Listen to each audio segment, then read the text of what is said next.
Good day. Hello. Ist die Musik laut genug? Gute Frage, nächste Frage, ne?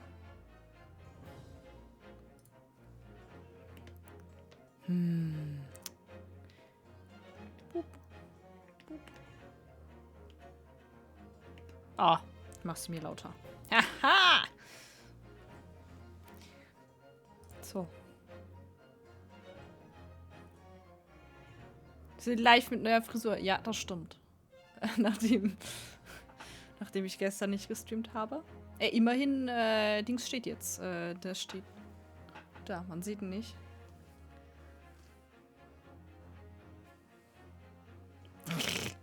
Was mit der Cam? Ich habe für das andere Layout die gleiche Cam nochmal gemacht. Also, in Anführungszeichen. Mit einer anderen Auflösung. Problem, weil beim anderen Bild ich ja zwischen 16:9 Bildschirm wechsle. Und es da auch 16:9 ist und ich halt eine 16:9 Kamera habe. Aus irgendeinem Grund aber ist immer, wenn die andere aktiv ist, geht die hier gar nicht. Wenn die hier aber aktiv ist, geht die andere trotzdem, die überschreibt das aus irgendeinem Grund. Ich weiß nicht, warum die eine die andere überschreibt und ich nicht einfach switchen kann. I don't know. Ich muss dann immer die andere zur anderen gehen und dann sagen, oh, deaktivieren. Und dann kann ich diese hier aktivieren. Es ist mega weird. I don't know. Solange es funktioniert, I guess. So. Das ist jetzt auch erstmal gewöhnungsbedürftig mit den Haaren im Stream. So, hallo. Hallo.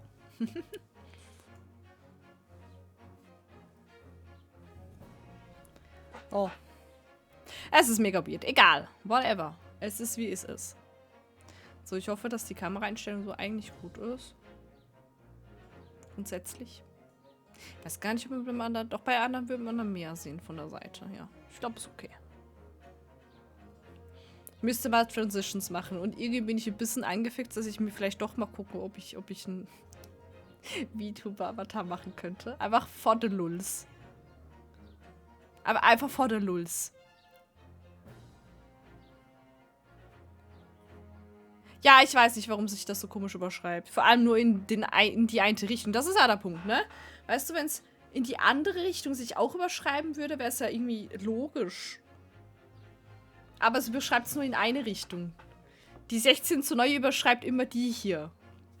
Andersrum geht nicht. Ich kann nicht die 16:9 mit der hier überschreiben.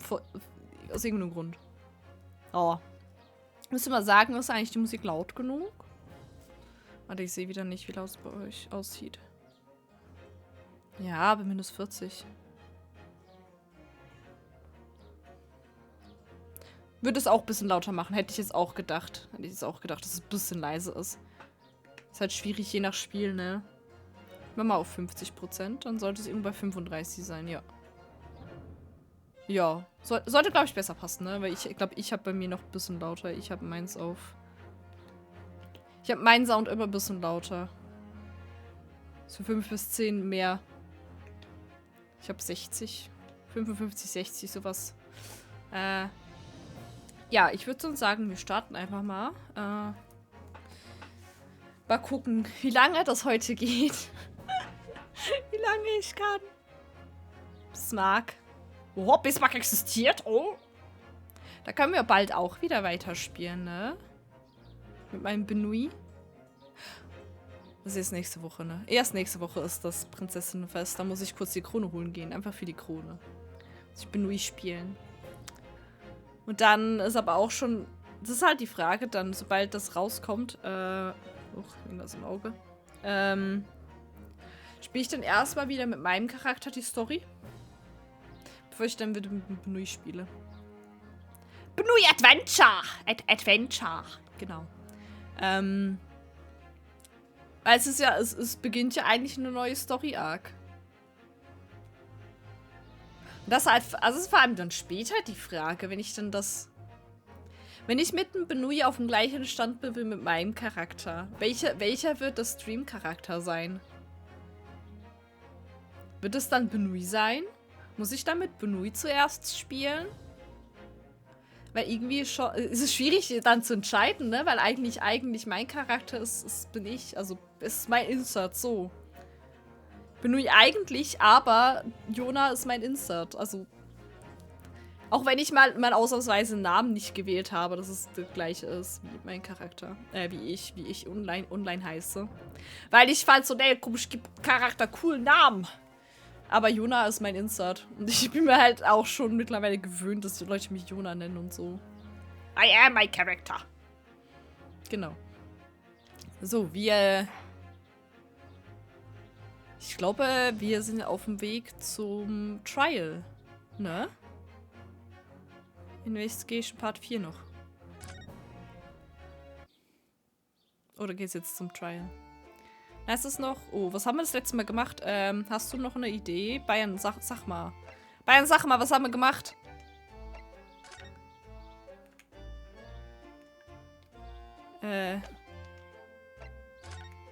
Was haben wir gemacht?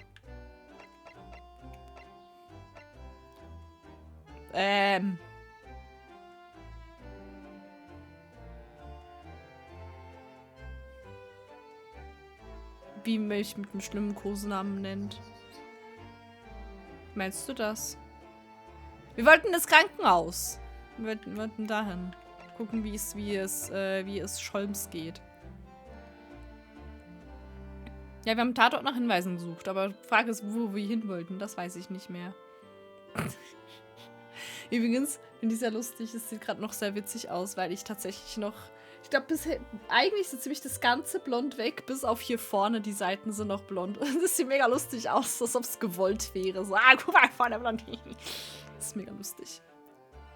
Ich warte vermutlich, bis wenn ich meine Haare wieder so auf der Länge habe, wenn ich einen geraden Schnitt durchmache, wieder fransen lasse. Und dann bleiche ich sie vielleicht nochmal und dann mache ich sie, glaube ich, pink oder so. Ich habe voll Bock, nochmal pink zu haben, weil irgendwie, auch wenn pink überhaupt nicht lange hält, aber sie sieht mega geil aus. Pink steht mir. Pink und Rot. Blau eigentlich auch. Blau geht auch. Aber Pink und Rot sind besser tatsächlich, lustigerweise.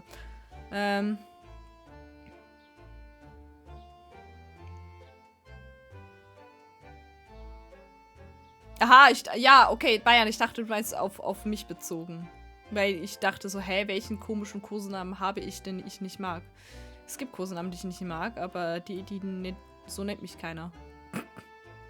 Es gibt so eine Ausnahme. Es gibt so 2, 3 Leute, die mich so genannt haben. Und ich war so, schwierig. Aber das ist im Real Life und die Leute sehe ich eh nie mehr. Und das war eh komisch. Egal. Wir hatten nämlich 2 mit dem gleichen Namen. Und dann haben wir so gesagt, okay, easy.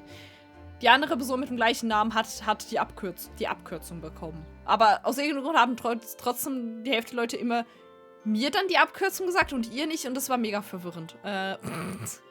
Aber ganz ehrlich, Jona würde ich auch als Namen nehmen, ey. Ja, das ist ein hübscher Name.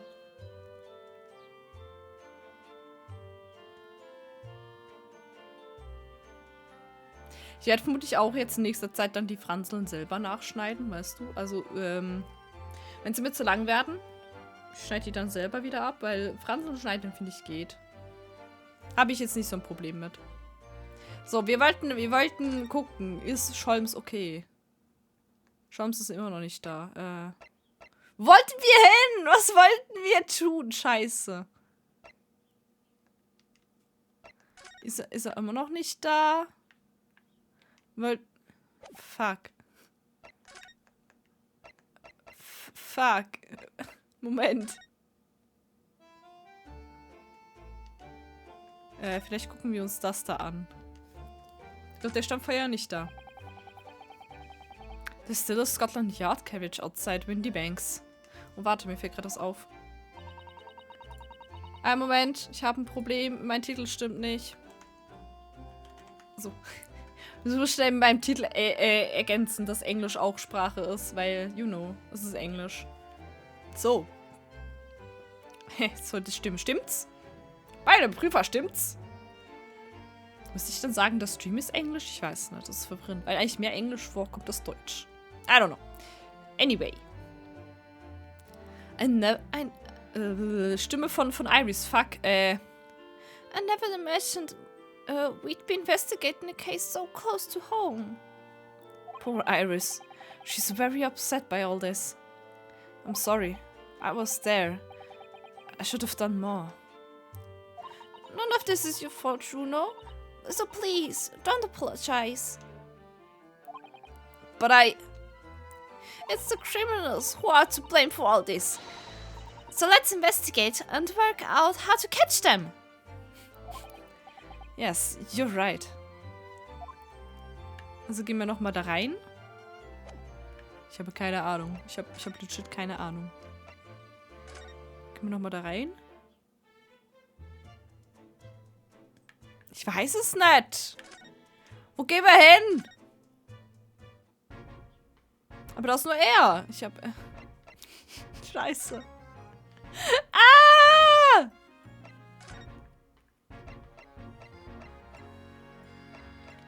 Was ist denn tun?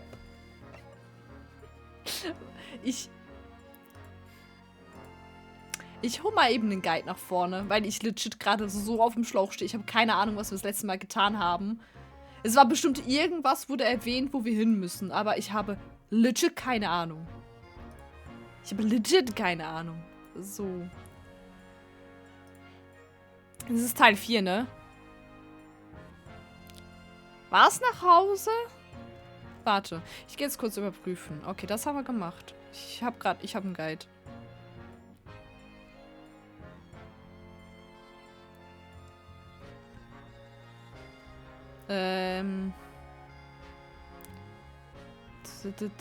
Ja, das haben wir gemacht. Wir waren da. Iris Manuscript haben wir.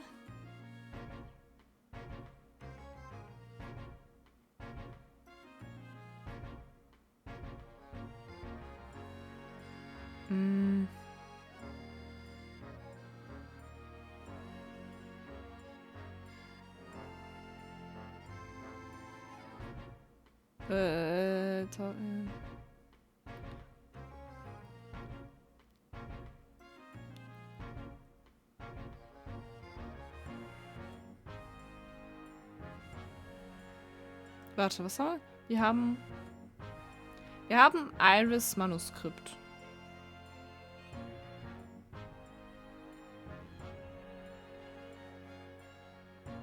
That's for exploring.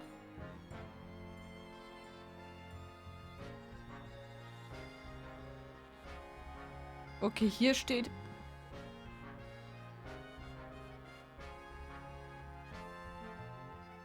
Okay. Da steht, ich muss noch mal mit Gregson reden. Oder?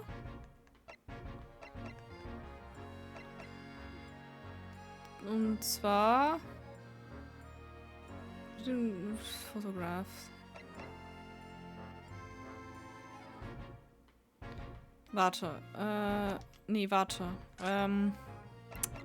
Nur kurz Exam. Das ist One Gentleman's Overcoat. Okay. Das heißt, wir zeigen ihm mal das. Weil das ist eine Box. Die haben wir ja gar nicht gefunden. So, okay. Hier waren wir. Bescheißen! Nach Hause. Nach Hause. Ich will aber noch nicht nach Hause gehen. Lass uns noch ein bisschen tanzen. Oh no, Nase nicht jucken, bitte. Ah! Nase! Hallo.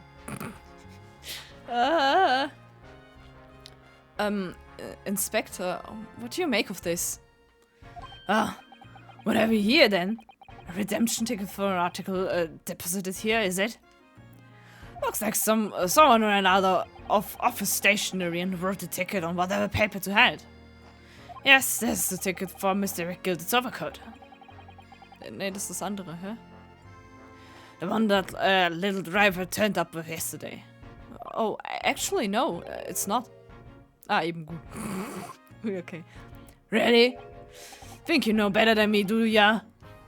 No, I didn't mean to, Bruno's right, Grexy. It isn't the same ticket. Of course it isn't, of course it isn't. I never doubted you, your ladyship. So, what's all this about then? If I might be so bold as to ask. This is a second ticket. Second one? It seems that McGilted, in fact, had another article in storage here at Windybanks. Is that right? I think we need to discuss this further with the inspector, Mr. Naruhodo. Oh, good. Oh, God. Because he's ever so easy to talk to. Oh. Okay, jetzt kann ich mit ihm darüber reden. Das wäre vermutlich wieder so ein Punkt gewesen, wenn ich jetzt das nicht in der Lösung gerade gesehen hätte. Weil wir wirklich alles andere gemacht gehabt und dann versucht rauszufinden, was zur Hölle muss ich noch tun? Obwohl es irgendwo sinnvoll ist, weil wir haben ja eben diese Box nirgendwo gefunden. Sie war nicht vorne im Laden, sie war nicht hier hinten. Also wo ist die? The second redemption ticket. This ticket was in one of the pockets of Mr. McGilted's overcoat. Huh? You mean to tell me? Yes, there was more than just the music box disc, it seems. I should have insisted on the lads taking it back to the yard and examining it properly. Well, according to the details on this ticket, Mr. McGilted deposited another article here with Mr. Windybank. Yes, I can see it written here. Small box, was it? Yeah, was would this? Do you have any idea where it is, Grexy? Any idea at all? It's another article belonging to Mr. McGilted. It could be an important clue. Es ist bestimmt die Musikbox an sich. Well, yes, I suppose it could be. Aber? Please! Stop looking at me with those big turquoise eyes. All full of hope and expectation. It's too much pressure. I'll lose me bubbles, I'll go barking. Okay, chill. I can't chill. This is no time for dog impressions, Inspector. It's enough sauce from you, Sunshine. Ich finde es übrigens süß, dass Gregson ihn Sunshine nennt. Ich finde das irgendwie adorable. Weil halt Japan, Land der aufgehenden Sonne, ne? Ist Sunshine. Ha! Heißt das, Junosuke ist auch Asem? Okay, lass mal das. There's one thing that springs to mind. According to this ticket, the redemption's deadline already passed, hasn't it? Of course. Oh yes, of course. Articles are only held for 2 months. So the small box will no longer be here then? That's right. It's been forfeited. Which means it could be on the shelves in front of the shop, where the fortified items are offered for sale. Yes, the shelves in the front. We must search them at once. You're wasting your time. Oh? There are dozens of little boxes out there, hundreds even. We can't possibly know which one might have been McGilted's. That information isn't written in the ledger. Ja, okay, das ist scheiße. Well, I think we should at least have a look, just in case. Of course, your ladyship, of course. Very sensible of you, I'm sure. This is getting old. Oh. Ooh. Oh. Ah! I nearly jumped out of my skin there. How could Mr. Windybank set such a wicked trap? I doubt he set out to scare anyone. Cook. Is that really the time? I think perhaps we should pay Gina another visit soon. Oh? Her trial is tomorrow. We must establish whether or not you will be defending her. I think we should ask her one more time. She may have changed her mind. I don't hope so. Don't you remember, Runo? You told her she could rip up the representation papers if she didn't want you to be her lawyer. Really? Did I say that? Yes, you did. Well, oops. The deadline for submitting the paperwork is fast approaching. In that case, we had better hurry back to the prison and talk to Gina again. Okay. Wir mussten das so oder so machen, damit es bringt, zurück zum Prison zu gehen. Gut. Dann gehen wir zum Prison. Gehen wir zu Gina.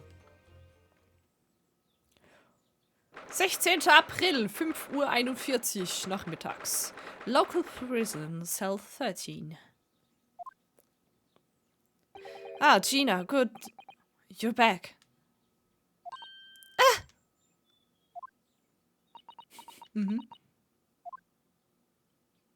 The police must have finished questioning her then. Oh, how was it, Jeannie? Was it awful? Oh, it didn't bother me. Thank you for the papers you signed before.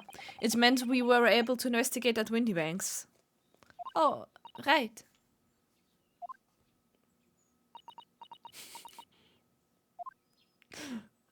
Don't you want to know how we got on? We've been ever so busy. What's the point in asking?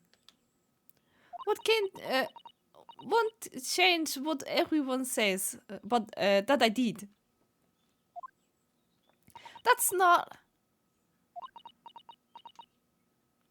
Gina, we came to ask for your final decision. What decision? About tomorrow's trial. Will you let me defend you or not? Tja, ne? I must submit the paperwork now if you'd like Mr. Naruto to represent you. Right, I see. She's really lost her fight all of a sudden. But I know what that feels like. The worry is just so hard to bear. Dann reden wir mal mit ihr. Präsent, mein Badge. Ich meine, was?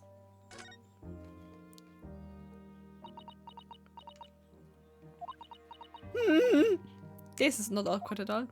Alright then. Play me. Give it the rest with them eyes, Iris. So come on then, fill us in. Who done it? Unfortunately, we don't know that yet. You don't say. We don't know yet, Gina. But Mr. Naruhodo and all of us know that you are innocent of this crime. And while we haven't yet managed to work out who the real culprit is, there are a number of interesting facts that we have managed to establish. Oh yeah? Like what? Well, for example, the reason for you being there in the first place. I think I know why you broke into Windy Banks that night. Ich weiß das? Das logischste wäre das Manuskript. It looks like I'm going to have to take some evidence that clearly reveals the reason. And thrust it in Gina's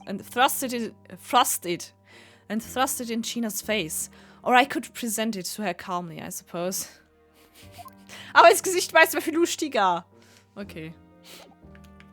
Okay, wir präsentieren ihr das da, weil das macht das für mich das einzige Logische. Und präsent. We found this in Mr. Windybank's storeroom. The manuscript of Iris' latest story. Ah! Oh, right. Well, that's good then. Curiously, the storeroom at Windy Banks showed no sign of being transacted for items of value or the like. With one exception. The box file that housed this manuscript. It was you, wasn't it, Gina? Who broke open the box containing this manuscript last night. Aha. You were determined to find out whether or not the Hound of the Baskervilles was really there. That's the real reason you broke into the storeroom last night, isn't it? Why don't you tell us what happened, please? Tada! Machen wir erstmal fort. Gehen wir rein, vergessen. We already have the representation papers and other documents we need. All we have to do is hand them to the court clerk. That is, if you allow me to represent you in court tomorrow.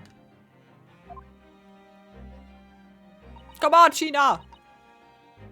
Nah, don't bother. Ginny! Rip him up and check him, would ya? Them representation papers, or whatever they're called. This cell ain't fancy enough to ever been. So, what will you do in court tomorrow? I'll be fine on my own. I don't think you will be. Look, it don't matter. What's gonna happen is gonna happen. This is one stubborn pickpocket. Okay, wir reden über Iris Manuskript. Ich wollte nur eine gute Story lesen, ja? Alright, yeah. This Baskerville story. It's the latest Sholmes adventure, right? But it ain't been printed yet.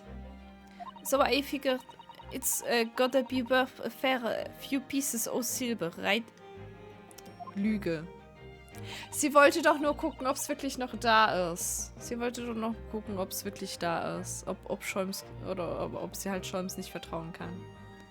Oh yes, at least 5,000 pounds. What? So, you intended to sell Iris Manuscript, did you? No, Ginny, how could you? How could you? What? Wait, no, hang on. Of course I weren't gonna sell it. All I wanted to do was find out if the manuscript or whatever you call it really was there or not. That's the only reason I was in the place. For Iris' sake. Isn't that right? Natürlich. We knew why you'd done it from the start, Gina. Of course we did. Ja, die Musik ist so gut. But I knew you wouldn't do anything mean like that, Ginny. I just knew it. Well, when I saw the manuscript in the storeroom, it reminded me of what you'd said the night before.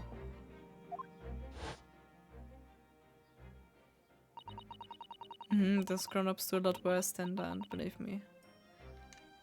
You just haven't realized it yet.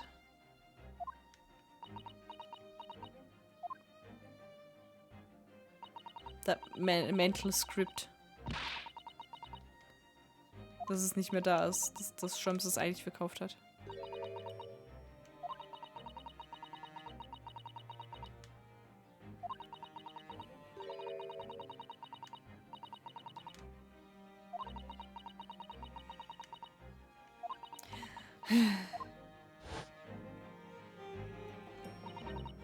Oh, Ginny, that was so sweet of you. Alright, alright. I'll tell you why I did it. Just stop looking at me like that, Iris. Also, warum? Erzähl mir. It wasn't because of Iris. That's not what I did. Why I did it. I just wanted to know the truth, that's all. You wanted to know if Mr. Sholmes was being honest.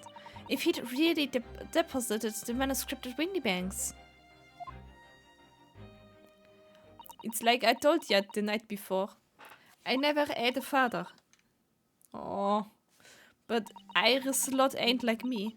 She's got her dad, only she can't see him.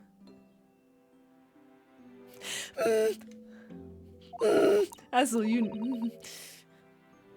das ist ein bisschen schwierig mit ihrem Vater, hä? And I reckon that's gonna be harder. Und the Sage. That's why she writes her stories. They're all about her dad, really. Oh, no, it breaks my heart. That's what it sounded to me like. Sounded like to me, anyway. Last night, when I was listening to what you were saying. Stories about Daddy. Stories about Daddy? You mean they're not the adventures of a great detective? So much as the adventures of a great detective and his trusty partner. Oh no! They're making me cry! Spiel, stop it. Ah! I already get teary-eyed. No. Sage. Well, that's how I see it, yeah.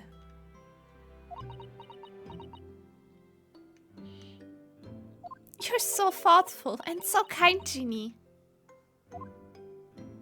Yes, and we never thought any different, did we? Look, give me the rest, will ya? I ate all this chummy nonsense. Do you hear? I ate it. Warum isst du das, hä? Ich mein, was? I don't trust no one, right? That's how I work. Ups. Nein, ich wollte nicht überspringen. Ah, Hilfe! Ich habe übersprungen. Moment. Cause if you don't trust no one can let you down. So leave me alone. Go on, Scrapper. I can't do that. Come on, Oscar! I hadn't noticed until now, but it's unmistakable. Right there on both sleeves of that overcoat. It's Blut. Blut! Ich meine, was? Are some very suspicious red stains.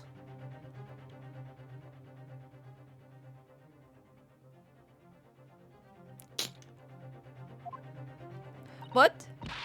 Why are you looking at me like that? I think it might be worth presenting some of our other findings in that area to Ginny now.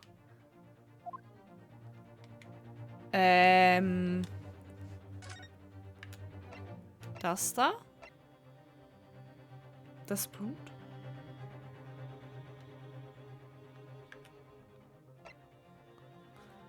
Eigentlich will ich möchte das Blutsample haben. Ich möchte wissen, welches Blut da drauf ist. Wie mache ich das?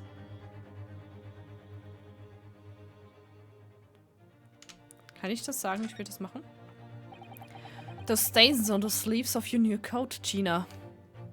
They're blood, aren't they? Not that I know whose blood yet. What? Blood? Mr. Naruhodo! You don't appear to have any obvious wounds yourself, though.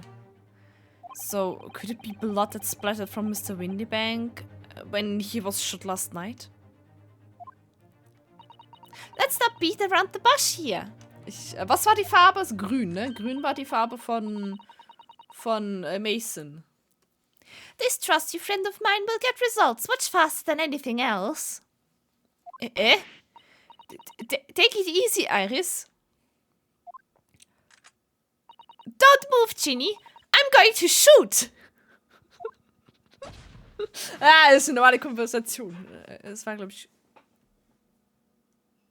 Oh, violett. Oh, damn! Blau war, glaube ich... Nee, warte. Ich weiß nicht. Ich habe keine Ahnung. Ich muss es nachher gucken. Oh. Oh my. What the... Forget the sleeves. The whole coat is covered in blood. Of course. The black color of the fabric was masking the stains. That's why we haven't seen them until now. Ja, if. And the blood has reacted with the chemical to turn a purple color. Which matches one of the samples we already collected perfectly. Yes. Now let's see. Who had the purple blood? Aha, yes. It was the brick maker, Mr. Mason. Doch Mason war violett. Warte, grün ist vermutlich Scholms Blatt und blau war Windy Bank. Grün war, glaube ich, grün war das, was wir an der Wand gefunden haben. Und grün ist, glaube ich, Scholms. The victim of the murder case 2 months ago. I knew it. What? What are you all on about? The victim? What do you mean?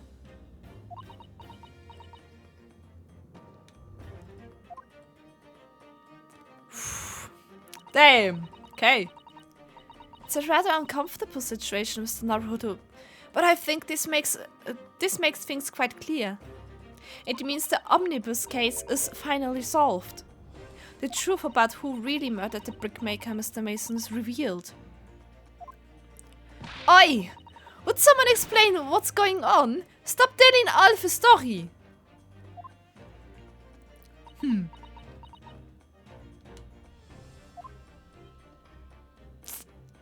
Reden wir mit ihr. The truth of the Omnibus case. We can see now that the victim's blood is all over Mr. McGilted's overcoat. But the trial 2 months ago, the defendant said this in his testimony. Hast du das alles aufgeschrieben?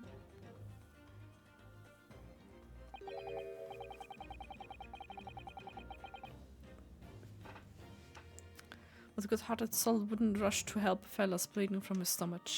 I was about to start worrying about my gloves, so as I reached over to give the man a hand. But if you look at his overcoat now, it's clear. These stains couldn't have arisen from McGilted trying to pull the victim to his feet. No. If that was what had really happened, the blood wouldn't have splashed all over the front of the coat. The only explanation for this pattern of blood is that it splattered on McGilted's coat when he stabbed the victim in the stomach. Ja, gut. One mystery solved.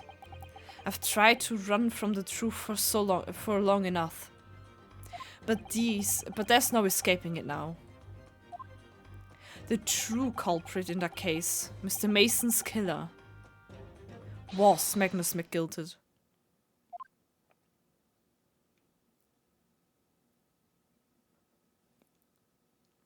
Mr. Naruhodo, that horrible case is solved at last. And I helped the man walk free from the trial. I used all that twisted testimony and all that sham evidence to prove his innocence.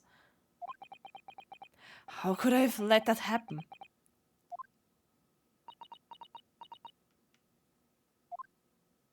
Bruno, did you believe him though?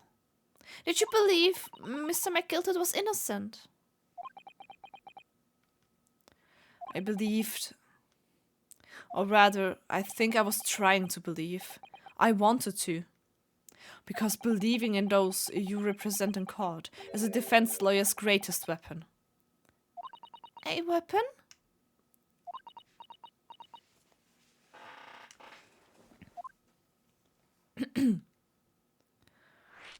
A lawyer's weapon! Was ist das für ein Ding hier?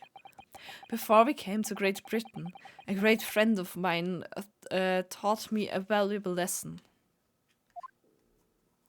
You mean Kazuma-sama?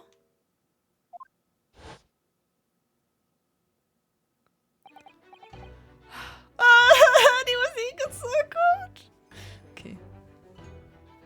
Listen, Yonosuke. We lawyers are only human. We can't know for sure what is the truth and what is a lie. Which is why we must resort to our primary weapon. An unwavering belief in our clients. That's all we really have. Unwavering belief? Only when we truly believe that our clients tell us can we fight with everything we have for their cause. In any battle, there can be no victory without faith. Kazuma! Kazuma! So I believe you. Unwaveringly. Oh. Musik ist so gut, ne?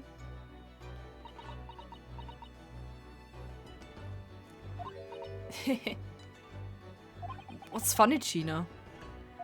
Kor, sounds like in this empire or Japan you come from, everyone must be soft. Hey! Come on, look at the mess it's got you into, believing in that bogtrotter. Yes, I inadvertently helped the murderer walk free.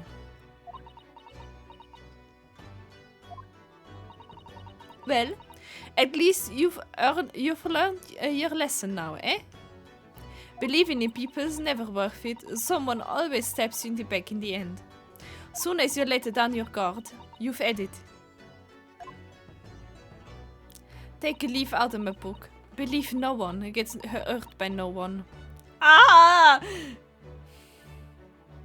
Das erinnert mich an die Szene in Zootopia. In der Gondel. Mit Nick und Judy. Don't let them see that I get to you. Ah! Okay. So, dass sich einfach ausschließen, dass man nicht verletzt wird, aber es ist halt auch nicht richtig, ne?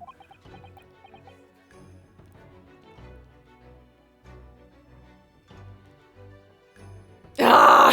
Sorry. Es ist halt auch einfach... Keine Ahnung, ich finde es schwierig. Society sagt wegen, ja, man darf keine Gefühle zeigen, bla bla bla, dabei eigentlich ist es genau das Gegenteil. Wenn du deine Gefühle zeigst, wenn du dich so verletzlich machst vor anderen, beweist du doch erst gerade, wie stark du bist, nicht? Das ist auf jeden Fall das, was ich bisher mittlerweile gelernt habe. Ich meine, ich mache mich bewusst verletzlich, wenn ich über Sachen rede, die nicht so einfach sind, ne? Aber genau das macht einen stark, dass man über solche Dinge redet. Das habe ich übrigens wegen Melba. Weil Melba mir das mal geschrieben hat. Melba hat da, glaube ich, einmal irgendwie allen Leuten so ein bisschen, allen seinen Freunden geschrieben, so, oh, ich bewundere dich, bla bla. Und Melba hat das geschrieben, die so, was zur Hölle meinst du? Weil er geschrieben hat, ich bewundere, wie stark du bist. Nicht, was zur Hölle meinst du? Ich weine die ganze Zeit. Ich verstehe dich, hä? Es ist schwer, auch Sachen zuzugeben. Weißt du, halt grundsätzlich, wenn Sachen einem nahe gehen oder so. Es ist schwierig, dass... Ich meine, ich glaube, es wird besser mit der Zeit. Also, ich glaube, unsere Society nimmt es mittlerweile mehr an, als es auch schon war. Ich hoffe, es wird aber noch besser. Das ist wirklich, es ist doch scheißegal. Ich meine, da bin ich ehrlich, da bin ich froh, dass es Sachen gibt, wie... Kennst du Cinema Therapy? Weil die gucken ja gerne da Disney-Movies. Und der Filmproduzent ist, ne, der weint bei jedem Disney-Movie. Und ich finde es so adorable. Es ist so cute. Schau ich wegen dir, so. Weil ich einfach mal, ich weiß nicht, ich finde die einfach super. Und halt auch, der nimmt sich halt auch so, hey, der ist dann auch so, ja gut, ich heule halt. Ja, ist halt so. Ja, ist halt so. Weinen ist völlig okay. Scheißegal. Man darf auch wegen Sachen heulen, die nicht schlimm sind, in dem Sinne. Also, man darf auch mal ein bisschen überreagieren. Mal Sachen heulen, von denen man denkt, warum heulst du jetzt bei so einem Scheiß? Ist doch egal, heulst du halt.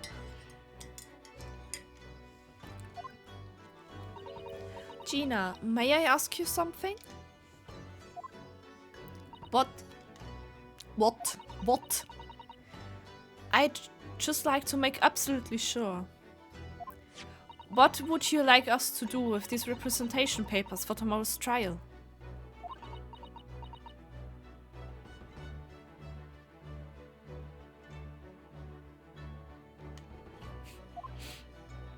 How many times do I have to say it? Rip him up and chuck him away. Are you really sure that's what you want?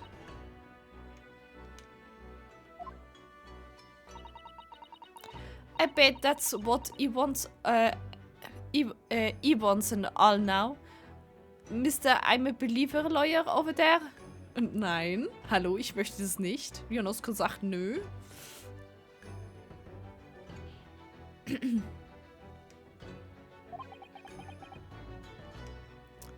Don't forget, it was me in that trial 2 months ago. I led everyone up the garden path, didn't I? And you're telling me you can't believe in me after that? Not likely. I can. I want to believe. Wake me up, believer! Ich mein, was? Well, Mr. Naruhodo? A lawyer's primary weapon is an unwavering belief in his clients. Ultimately, it comes down to whether or not I feel I can trust Gina after everything that's happened. I trust her. I do. Weil sie wurde bedroht. Sie wurde von McGilded bedroht, dass sie gelügt hat. Ich glaube ihr. Gina, let me say it again. Please allow me to represent you in tomorrow's trial. Eh? Are you half-baked? Not at all. You've not once admitted to committing the crime, have you? What's more, I believe that you're telling me the truth. Seriously, Mr. Naruhodo. Naruhodo. Odo. Didn't you hear all of what I said before? I'm a born liar. Fibs just trip off my tongue. And I'm a diver, don't forget. I put the wool over your eyes 2 months ago and got you into all sorts of trouble. Why would you ever trust me now? I just don't get it. Ui. Gina. I do understand why you chose not to put your trust in others. But I assure you, there is more to this life than you yet realize. What do you mean? The world we live in. Oh, das Nation von ihr! Oh mein Gott. Is full of people you would do very well to trust. People who won't ever let you down. Eh? It's true that I'm just a student of law, and I'm certainly lacking in courtroom experience. But I can promise you this. Whatever happens, and until my very last breath, I am completely on your side. Oh! Yeah! Woo! Let's go! What do you expect me to say to that? Pog! Yes. Hat sie gerade ihren Augen gerieben? Oh, Gina! Then it's decided. I will take these papers now and carry out the necessary preparation for tomorrow's trial. It would be a shame to throw them away now after it's been penned with your name so beautifully. Do what you like. You Eastern lot are... I don't know what you are. I don't get ya. Whoops. Ah! Woo!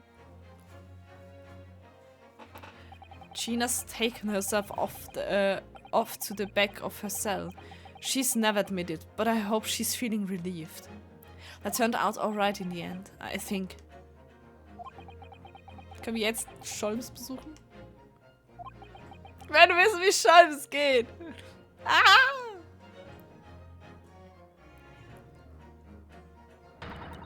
Oh! Whoever's hiding there, show yourself at once. Eavesdropping is the aid of cowardice. Ist es Sato? Somebody is there in the shadows. I can sense it.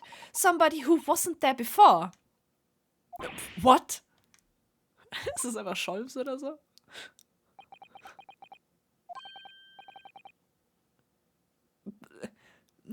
Ich weiß nicht, wer es ist. Fuck. Bleib mir, you're sharp, eh? Ah, es ist Gregson. Hi! Bleib mir, you're sharp, eh? I suppose you were You were using one of those mystic Japanese arts. Like the art of stealth I've heard so much about. Ne, bist du kein Ninja. If anyone was being stealthy, it was you, Inspector. Grexy?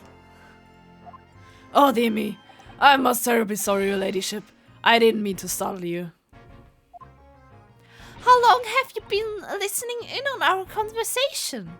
Good grief! Listening in? No. I just got word that there was some visitors who were refusing to leave even though it was after hours. I assure you, your ladyship, I only just arrived. This very minute, not a moment earlier. That's all it is. Nothing untoward. Nothing at all. After hours? Is it that late already? So then, I'll humbly excuse myself now, your ladyship. Ta-da! Toodaloo! Cheerio! All the best! Bye! Bye-bye! And bye!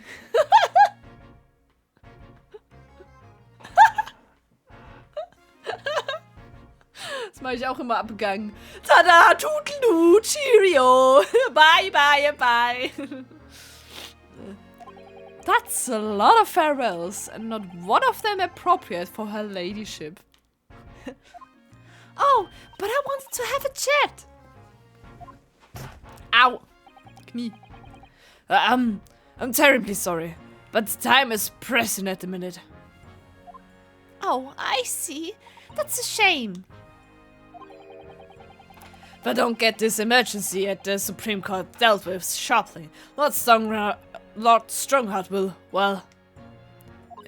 Emergency? What happened? Lord Strongheart? What happened? Nothing! Forget I said anything. Anyway, I'm off. Alright, Grexy, if you have to, but let's chat soon. Delighted, charmed, can't wait, if you please, my pleasure.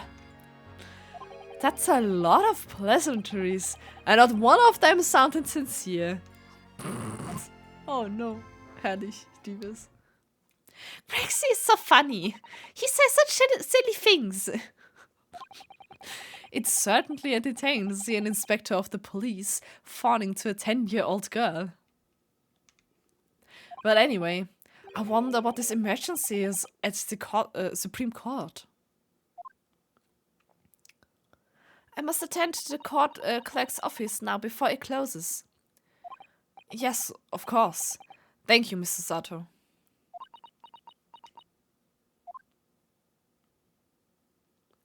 Kindly escort Iris home now, Mr. Naruto. I shall meet you there later. Okay. Aber was ist mit Charms? And so our investigation came to an end. So Sato-san went to file the necessary papers for my defense of China the following day. And then it hit me.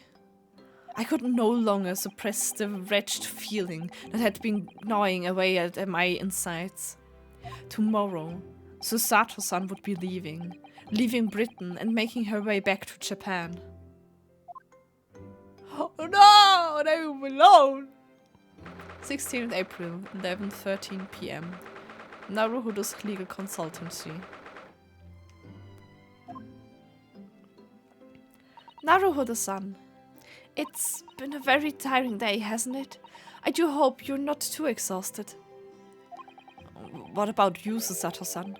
Today has been even more trying for you, I'm sure. Prost!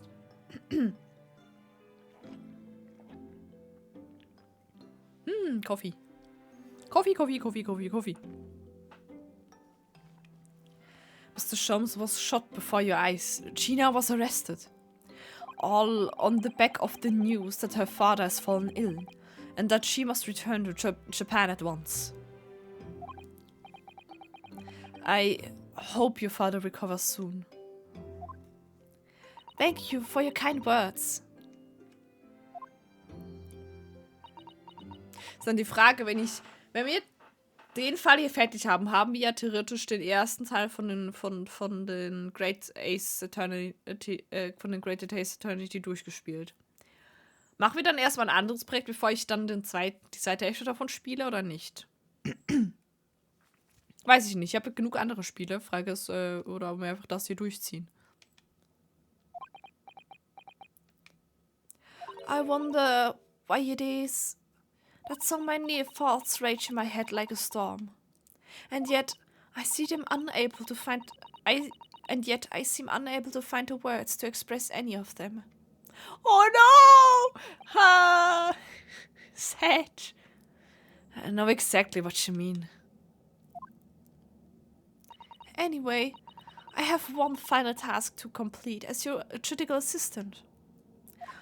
Once that is done, I shall make preparations for my departure tomorrow. Ja, die Frage ist nur, ob wir zuerst ein anderes Projekt dazwischen machen, bevor ich das weiterspiele. One final task? Dass ich das fertig spiele, ist klar. Okay, was? Going back to Japan. Wir machen ja wieder von oben. It's just 2 months since we arrived in London, but we've managed to establish this office. It was finally feeling as though we were settling in. I would be lying if I said I felt no regret. Ich meine, ich habe immer noch das Skyward Sword Bayern, das ich spielen muss. Und wenn ich dann jetzt in einem Gefühl nicht mehr allzu lange und dann kommt ja schon der Patch für 14 wieder raus, dann werde ich am Sonntag wieder 14 spielen und dann weiß ich nicht, wenn ich das spiele. Schwierig. Hab ich das schon gelesen? I would be lying if I said I felt no regret. I'm so sorry, Susato-san. It's just so sudden. I really don't know what to think. I've had no time to gather my thoughts. I know. We've only been here a short time, but in my limited experience of the courtroom, I feel I've learned something. And what would that be?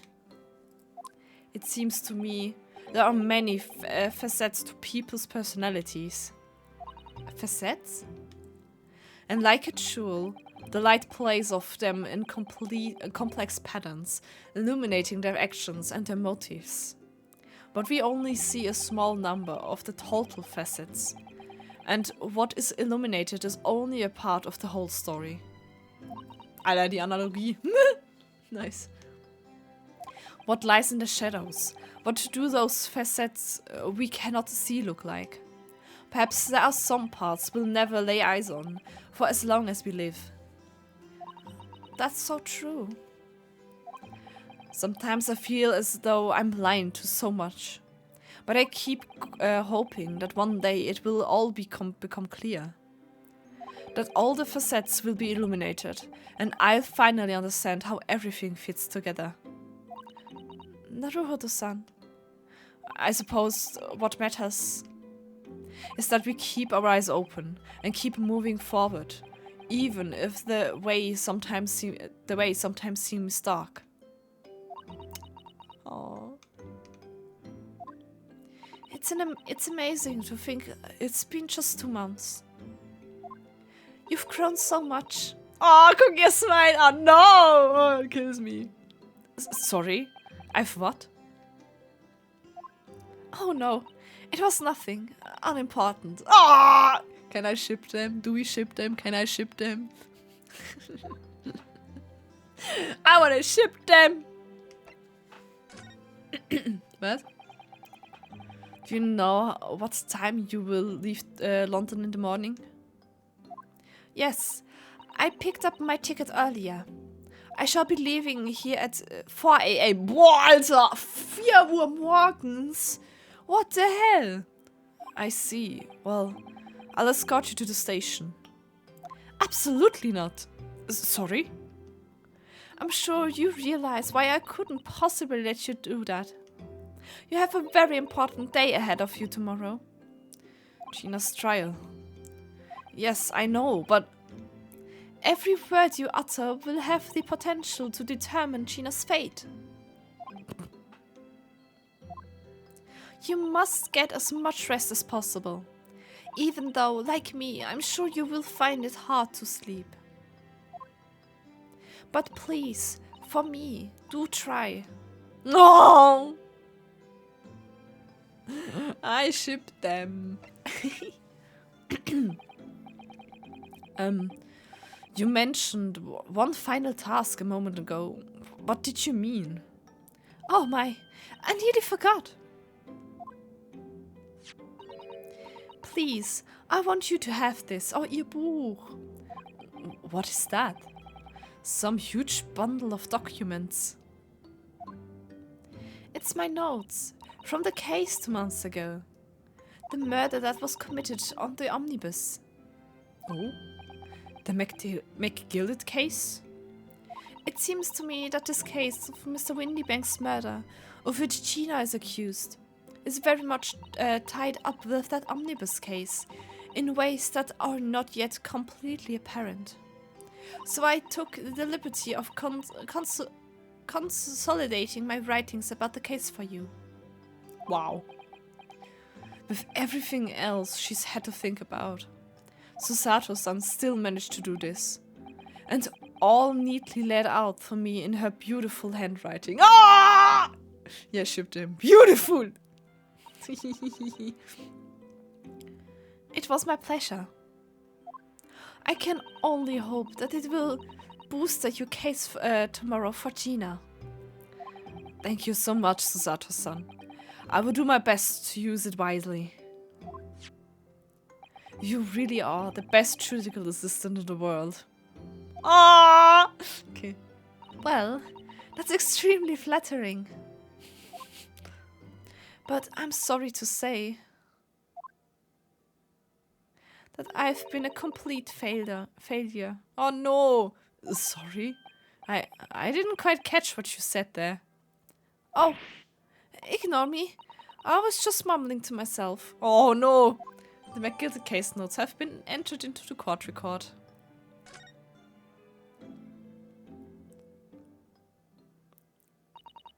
F. Well, it's getting rather late. I think you should go to bed now, Naruhodo-san. I must finish packing up my things in my room. Susato-san, I wish you the very best of luck tomorrow. Good night. Wait! There's something I need to say. Hey, yeah! No! Susato, what the fuck? What was that?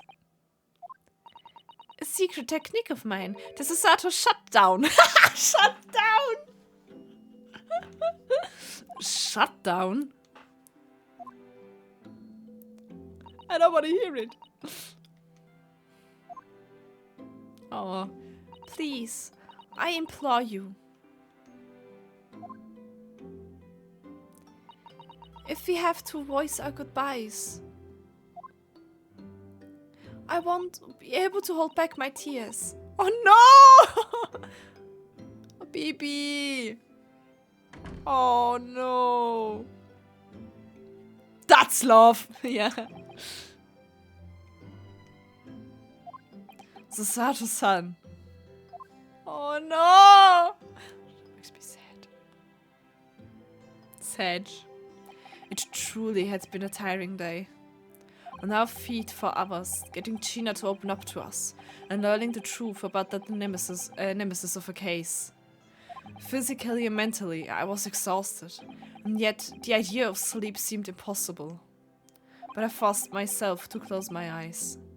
And as a cacophony of scenes of our lives here in London played through my mind. Eventually, my fatigue triumphed, and I fell into a deep sleep.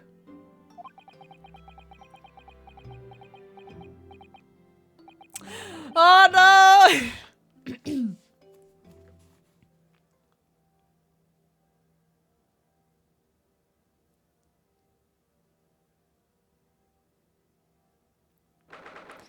April. The small hours sent Sinners Hospital. Oh, nein, nein! Warte, 3! Scholms! Moment, ich muss mal gut gerade ein bisschen besser hinsetzen. Hier. Hallo. Nein, Scholms! Geht das Scholms gut? Yes, I can understand. Wie man das so redet. That is a great weight off my mind.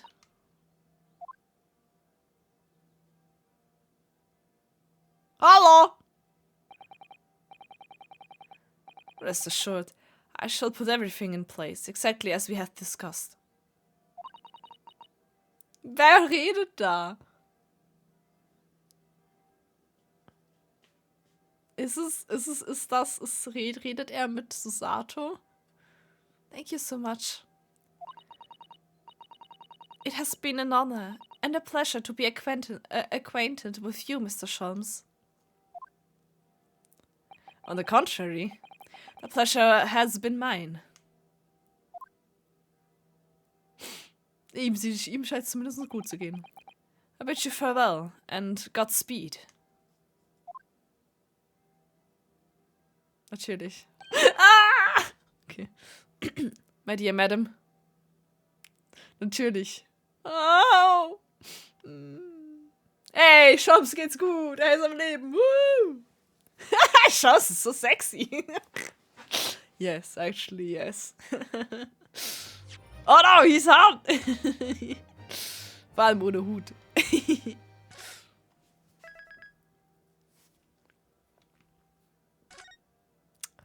Ey, let's go trial. Woo! Ich muss ein Stück trinken.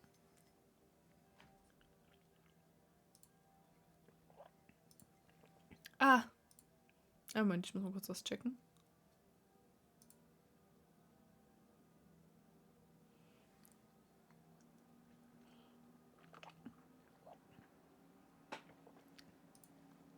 So.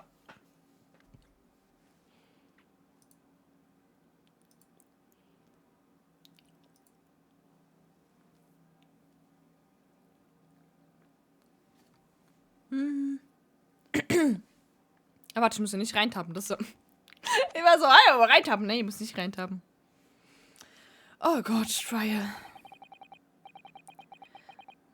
When I awoke the following morning, Susato's sun was already gone. Outside the window, the rain came down in sheets. And so began an even longer day than the last. One that I would remember for the rest of my days. Oh oh.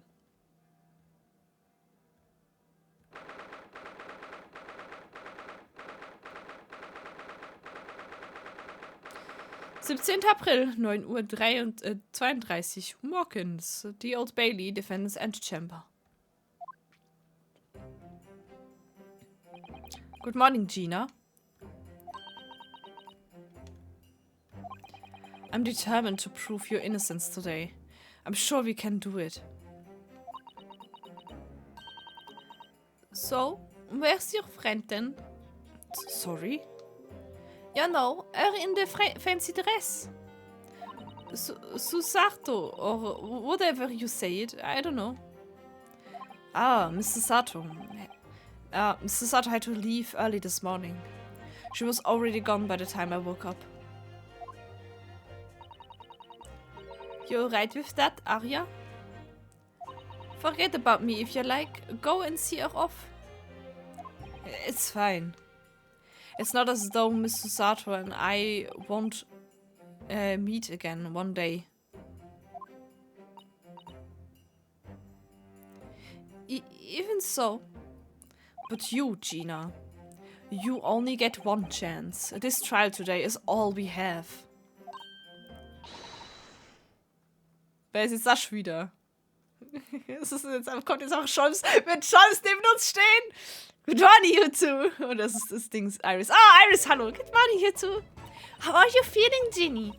Did you manage to sleep? Mit Katze. Kann die Katze neben uns im Stand stehen, bitte? Oh, Wackerhai!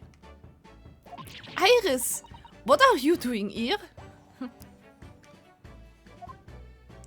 What do you mean? When a friend is in need, we show our support. Isn't that right, Waggy? Waggy. Die Katze ist so süß. Oh, goodbye. Ah, Waggy! Great way to show your support, kitty. Let him have a nose around. What harm can it do? Oh, that reminds me. I brought the paper on the way here.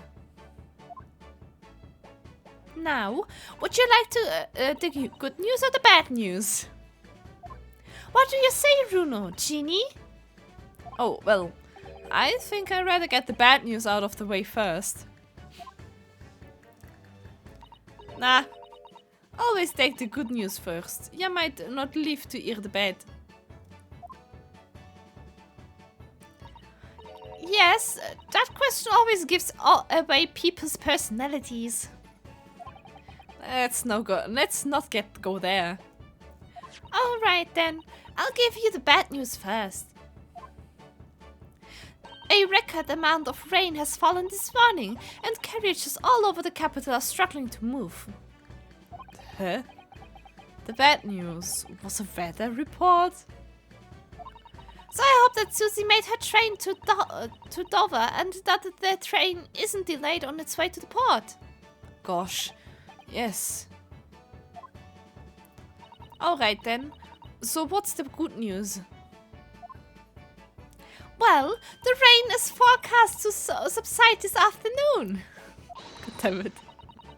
So even if the train is delayed, it should be able to make up the time later. Well, that is good news, isn't it? I couldn't give a monkey's really.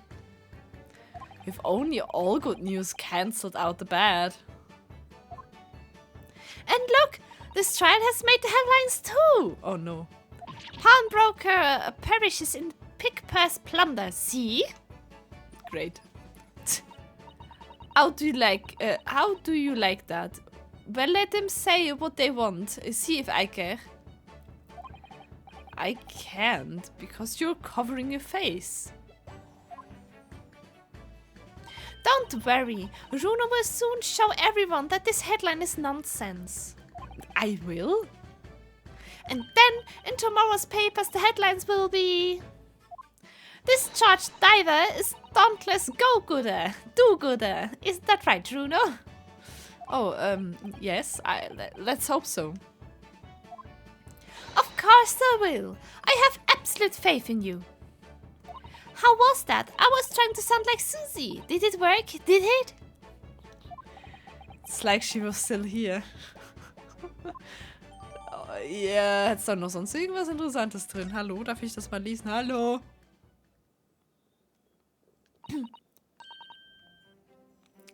Good luck then, Bruno. I'll do what I can.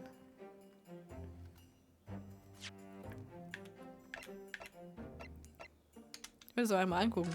Okay, Omnibus Murder. Case summary. Victim found deceased on the last scheduled omnibus of the day after a stab wound to the abdomen.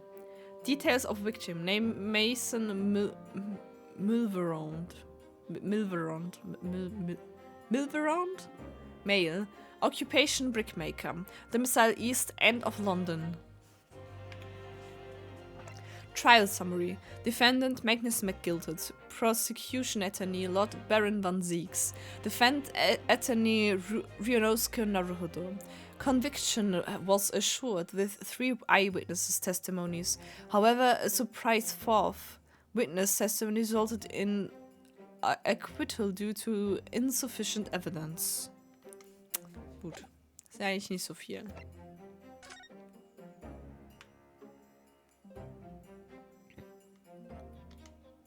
Irgendwas Interessantes. There's a sensational story lower down the front page as well. Look.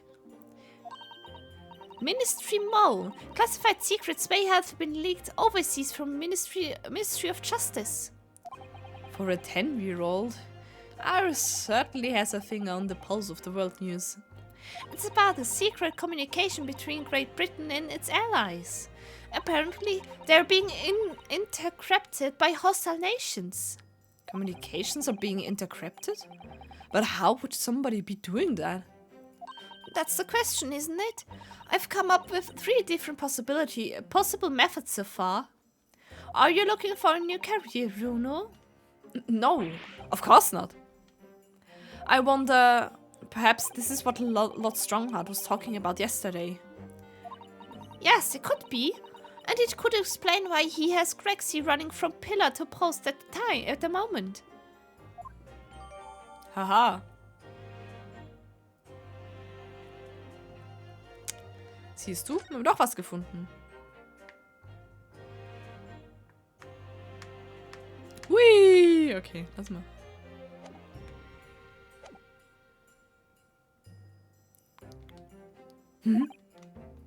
Obviously, I don't know the laws like Susie does, but still. I'll be by your side the whole time, giving you moral support and encouragement. I'm not sure that the big thing is as comforting as you think it is, to be honest, but thank you, Iris. That's very kind of you. Oh yeah, Iris? Yes, Ginny? Well, I was wondering is all about Chalmers. Did they fix him up all right? Yes, the operation was a great success, but Hurley still hasn't come around yet. Eh? I've asked a friend of mine at Scotland Yard to send a telegram as soon as he wakes up. I'm sure Gregson will let us know the moment there's news. Oh, right. No Susato-san, no Mr. Sholmes. It's all down to me today to prove that Gina's innocent of this crime. Ah, Sholmes wird schon auftauchen. Miss Gina Lestrade, Counsel for the Defense. The trial is about to begin. Please make your way into the courtroom. It's time then. Yes, let's go, Gina. Iris. Lead the way, Runo. Oh god. Poor Gina. She's trying to put on a brave face, but I can tell she's worried and scared. I have to believe in her from start to finish. That's the weapon that will secure our victory here.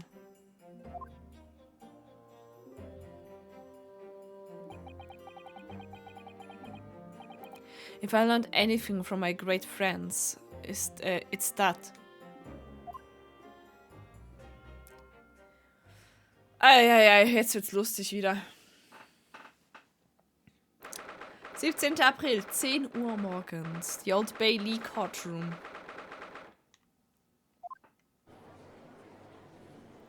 Hallo, wann sieg's? In the name of Her Majesty the Queen, I hereby declare this court to be in session. This trial shall determine the guilt or innocence of Miss Gina Lestrade. I now call upon the counsels for the prosecution and defense to declare their willingness to proceed. Okay, hab ich ihn geredet. The prosecution is ready. The defense is ready. Lord Van Zieks. My lord. Remind me, how many years ago was it that you withdrew from the public prosecution service? Warum ist das jetzt wichtig? It was some 5 years ago, my lord. Hallo, Seppo. Na? Yes, and then 2 months ago you resurfaced somewhat unexpectedly. And here you are again, today. Are there some circumstances of which the court should be aware that you led to this erratic behavior? Tell me more! Gut, ich werde mir erst im zweiten Teil was rausfinden, ne? In what one might describe as your former life 5 years past. You dealt exclusively in matters concerned with the highest echelons of society and government. Really? Also. Warum machst du jetzt so Scheißfälle? Voll Scheiße. Ich meine, was? Yet today, you choose to try a simple case of burglary and murder. I confess I find it more than a little befuddling, Counsel. Sie wollten nicht noch einen Prosecutor machen, ich meine, was? There are 2 types of persons I cannot abide. Firstly, And those wealthy scoundrels who hide behind a mask of philanthropy and cheat the public at large. He means Mr. McGilted, who you defended against the Reaper 2 months ago. Yes, I just about managed to work that out, thank you. Magnus McGilted. If I'd known what a monster he was, I never would have defended him. Der Budget hat nicht mehr gereicht, genau. And secondly, even more loathsome, are those willy scoundrels who masquerade as allies only to effect total betrayal in the final hour. In other words, the confidence tricksters from those tiny islands in the far east, the Nipponese. Alter! Rude. Ja, danke. Also, what? Did he really just say that? He means you now, Runo. Danke, Iris. I actually managed to work that out too. Thank you, Iris. Total betrayal? What are you talking about? That torrid look of hatred in Lord Van Ziek's eyes. Was that directed solely at me? Or was he talking about all Japanese people? Was? Was ist hier los? An anonymous scathing explanation, Lord Van Ziek's. Still, the Judical welcomes the return of the so-called Reaper of the Bailey, feared by all London's malefactors. Your lordship is too kind. Now, jurors, the 6 of you have been selected at random to represent the will of the people in this trial. Und wir haben...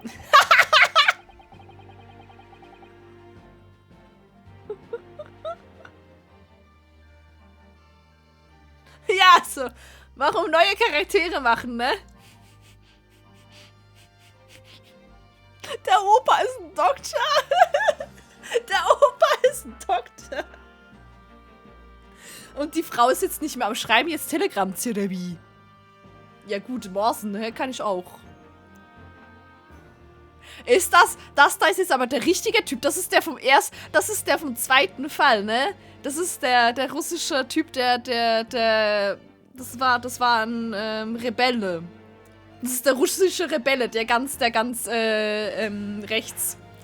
Wie gut. Ah, guck mal, ich habe mich daran erinnert. Ich finde dich total doof.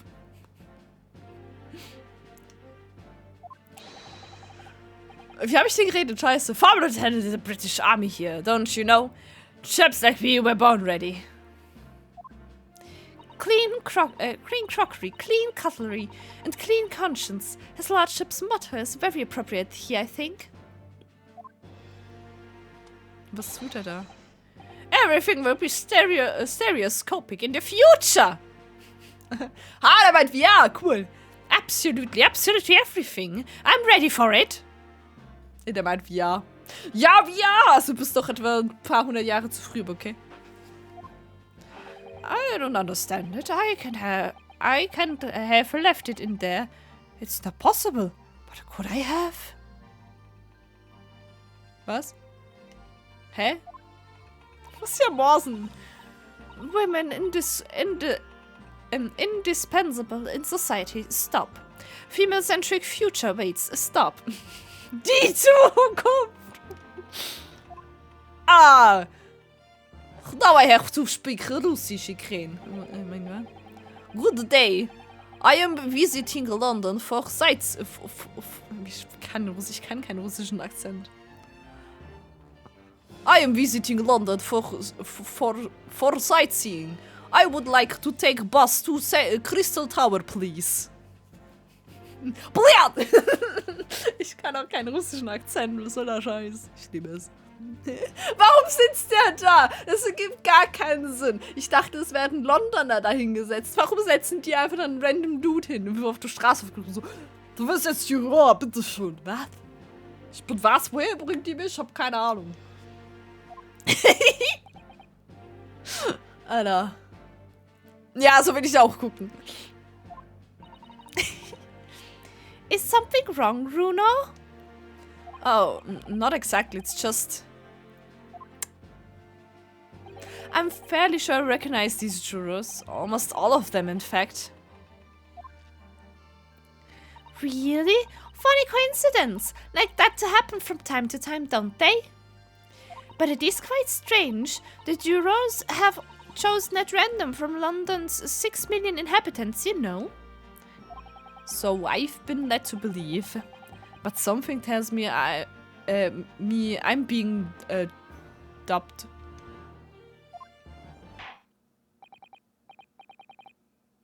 Ja, aber warum ist er dann da? Also gibt gar keinen Sinn. Very well. Now, Lord Van Zieks. The court calls upon the prosecution to introduce the facts of the case. As you wish, my lord. Allow me to begin with a word of warning to the ladies and gentlemen of the jury. In short, there has never been a more self-evident case of cold-blooded murder. Wir werden sehen! The victim, Mr. Pop heißt Pop? Mr. Pop Windybank, proprietor of a pawn shop on Baker Street, was shot from behind and died instantly. The prosecution presents this photographic print of the crime scene. Blut. As the court will observe, there is a single bullet wound just below the gentleman's left shoulder. The evidence suggests that the bullet pierced the man's heart, resulting in near-instant death. Moving on to the findings of Scotland Yard's coroner. His report states that the bullet entered the body on a rising diagonal trajectory. Von hinten, also von unten nach oben. Deswegen die sagen können, ja, China war es, weil China ist klein. Das heißt, sie ist kleiner als er, also von unten nach oben, ne? And what's that supposed to tell us? It means the victim was likely shot by someone significantly shorter in height than himself. Someone like the accused, you might say. Rude. The prosecution wishes to present the autopsy report and crime scene photograph as evidence, my lord. Indeed. The court accepts. Hand them to the bailiff, please. The autopsy report has been entered to the court record. Okay. Crime scene Foto. Gucken wir uns gleich mal an. Bevor hier noch mehr Evidenz gibt. Muss ich mal gucken. Okay. Dr. Stevens war das. Details of a victim, name Pop Windybank, male, occupation pawnbroker on Baker Street, this is the time of death, 16th April, 1 to 1:30 a.m. Wann waren wir da? Reporting party. Rionos gerannt, Naruto. Ja, it's me! Hello, it's me! Ich meine, was? As reported. Post-mortem findings, single bullet wound in upper half of victim's back.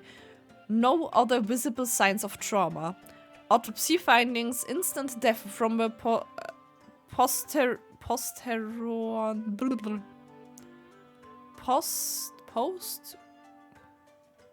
Ich habe keine Ahnung, wie das Wort richtig ausspricht.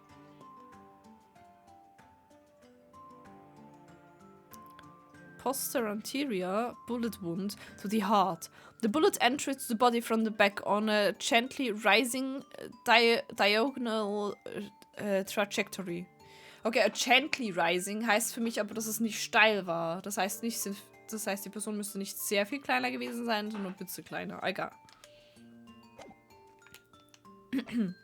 Das Bild, was wir ja auch gesehen haben, das ist das gleiche Bild, was wir gesehen haben. Sehen da die Schusswunde. Da ist irgendwas am Boden. Ich habe keine Ahnung, was das da ist. Ich glaube, sonst gibt es hier nichts Interessantes, ne? So ein bisschen was, das irgendwie ein bisschen Blut oder so. Ich weiß nicht, was das da ist. Das ist das Einzige, was gerade ein bisschen interessant aussieht. Okay. I now ask the court to turn its attention to this plan of the establishment where the incident occurred. The proprietor was found in the storeroom where he kept the articles bound to him. A windowless a room with a single point of entry, a door to the main shop that was found locked. In this sealed chamber, there were only 2 persons present. Ach, locked door cases sind doof, ne?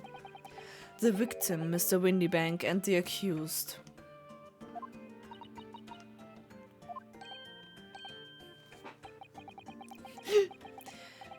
It may further interest the court to know that when the accused was discovered at the scene, she had in her hand the gun used to fire the fatal bullet.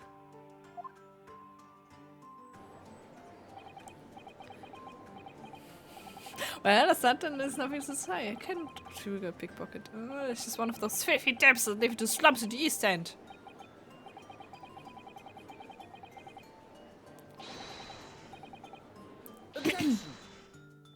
We can't jump to conclusions here. We must assume her guilt. We mustn't assume her guilt because of what she has to do to survive. Oh. My learned Nepalese friend. It is you who mustn't jump to conclusions. The prosecution has barely begun presenting its case. Oh no. Oh fuck, nee. Müssen wir das alles auseinandernehmen? Oh scheiße. Conveniently. This appealing act of murder. Appalling, nicht appealing, appalling. Holy shit, das ist nicht das gleiche Wort. Did not go unobserved. There were witnesses. Du meinst, die eingebrochen sind? Sure. Good gracious. After their testimony, this girl's true nature will be exposed. Pitiful pig purse or cold-hearted killer. Here to establishing the truth. Das ist doch unfair. Es können doch nicht 2 Leute. Das ist grundsätzlich, ganz ehrlich, das ist einfach unfair. Es können nicht 2 Leute, die da eingebrochen sind, dann behaupten, ja, sie hat ihn abgeschossen. Wenn sie selber eingebrochen sind. Das ist doch nicht fair. Das kannst du doch nicht keinem erzählen. Ich würde denen auch nicht glauben. Das ist aber Leuten. Nee. Wann sieg's? Bist du behindert? 2 gegen 1 ist unfair, hä? The court will take the floor plan and firearm into evidence. Hand them to the bailiff, please, Lord Van Zieks. At once, my lord. The crime scene floor plan has been entered into the court record. Windybank's revolver has been entered into the court record. This isn't good. Erstmal reingucken. Ja. Ich meine, was ich noch sagen kann, es ergibt gar keinen Sinn, dass er so liegt und sie da liegt und ihn abgeschossen haben soll, weil offensichtlich muss von der Richtung jemand geschossen haben. I don't know, es ist alles ein bisschen weird.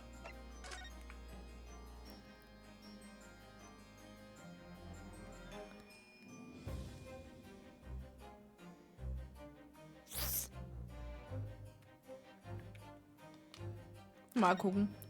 This is Mr. Windybank's gun. The cylinder is completely empty. Mr. Windybanks always used to keep this gun to hand on his shop counter. Yes, but only ever with a single bullet loaded. I understand. That's right. To keep all the pawned articles that were in his safe. But this one bullet was fired that night, and the poor man lost his life. Was he protecting his shop, I wonder? Trying to keep the articles safe? Vielleicht hat er... Weißt du, was mir halt auffällt, wenn er von hinten erschossen wird, es könnte auch sein, dass er versucht hat, China zu beschützen. Könnte sein, nicht? Maybe. Okay, sonst finde ich hier nichts mehr. Sonst finde ich gerade nichts, ne? Dann nicht. Eieiei. I feel like the mood in here has turned very gloomy all of a sudden, Bruno. I think that's because it has. Oh, jetzt schon Mantel ausziehen? Oh, ich früh. Let us begin. Bring forth the witnesses to the foul murder of Mr. Pop Windybank on the 16th April of this year. It's 1 day ago. Ja, den würde ich... Ups, sorry, tut mir leid. Den würde ich voll vertrauen. Also, ich weiß auch nicht, was du meinst. Also, ich meine, die sind completely trustworthy Leute, die bestimmt keinen Scheiß erzählen.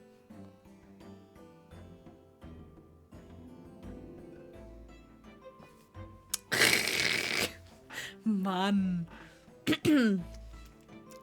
Witnesses, state your names and occupations for the court.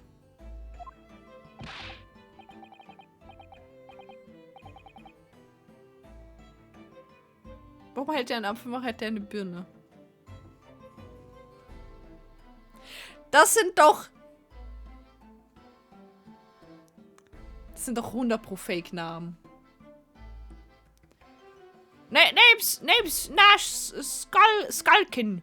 Occupation is a baddie. Professional baddie. Great. Name's Ringo Skulking. Occupations, the same.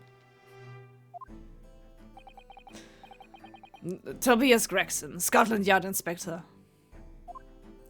That's right. We're what they call...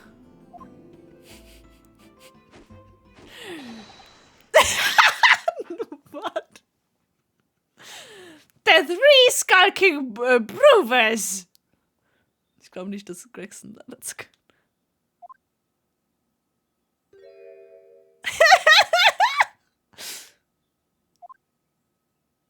What are you looking at me like that for? Don't lump me in with you lot. Call Brimley, that's called. Don't you know what we're going through? It's our older proof. Lost contact with him we have.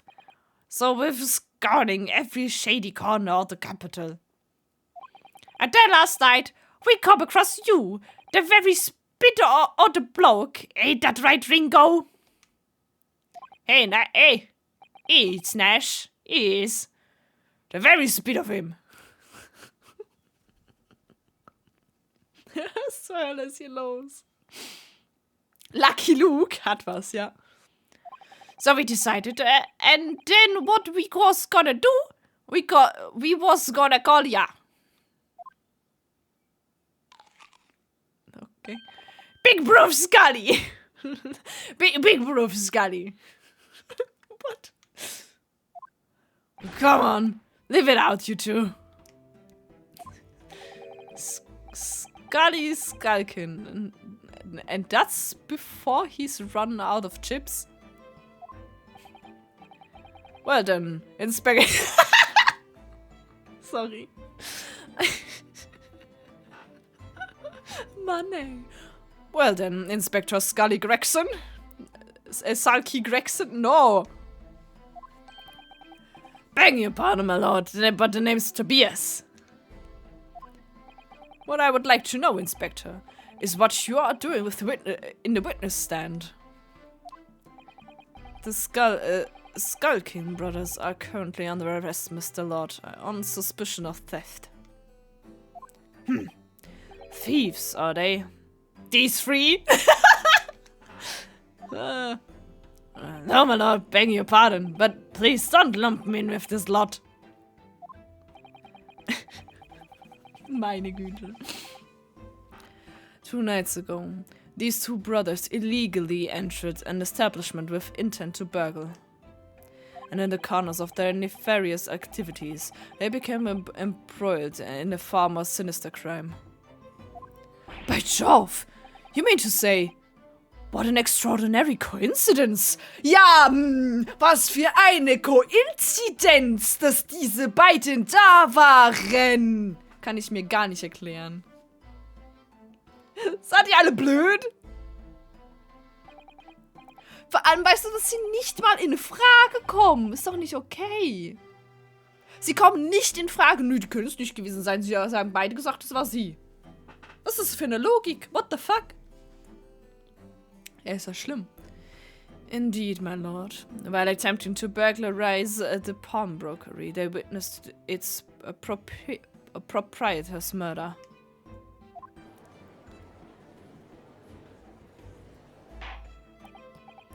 Order! Order! The various trespasses of these brothers is not the suspect of today's proceedings, though they will naturally face trial in the very near future. With your lordship permission, I'd like to remain in the stand to keep these gents on the straight and narrow. Of course, Inspector. Skeptical as I am about the caliber of these witnesses, I will permit them to take the stand. Mr. Skulkin. You will now testify before the court. Describe the events of the night in question and what exactly you saw. Epito! Cause a Skulkin, never Skulkin! Okay. Sure. Get out of it! Herrlich. Herrlich. Illegal entry! We was walking down Baker Street in the small hours and the gaff store was ajar, see? It was cause some kind of sign begging for us to go in, it was. But once we got inside, oh, God, blame me, Lumi, we heard a gunshot from the back room. We went to see what the door was locked from the inside. We never done nothing, Governor. We never took nothing. We just left it after that, nice and quiet. Nice and quiet, sagst du, während du Scholz eingeschossen hast. Ja, nice and quiet, mein Arsch. What the fuck? Kann ich das sagen, so nice and quiet, like, what the fuck? You lying. You so much lying. Holy shit. A terrible coincidence, it would seem. No. At the precise moment these miscreants entered the property, an even more sinister crime was afoot. The witness's testimony is consistent with the crime seen in every detail.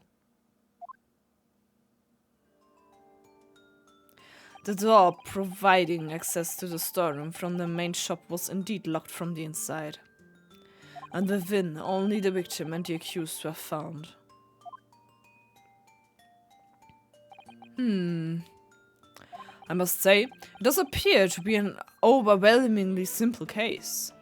Still, the defense may cross-examine the witness now, of course. Counsel, if you please.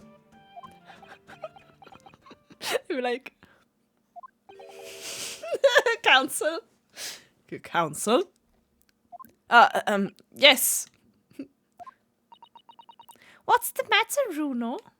Sorry, I was just stunned into silence for a minute by the blatant lies being told by that pair in the stand. I know that it is all nonsense, because I saw it with my own eyes. I'll just have to expose the testimony for the pack of lies it is. I hope I can. I hope I can. Oh no.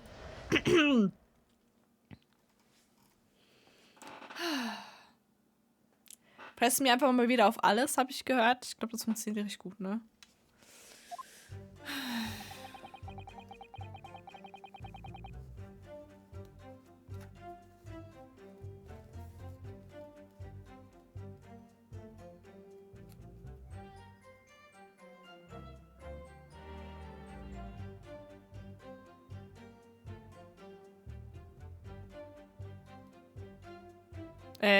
So.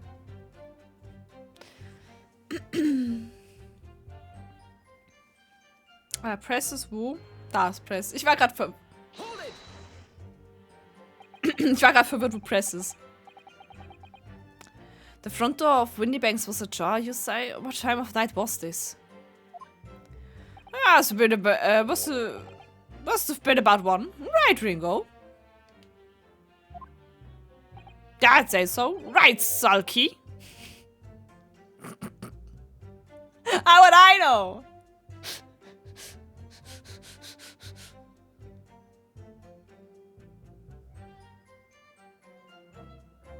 Ja, sag mal.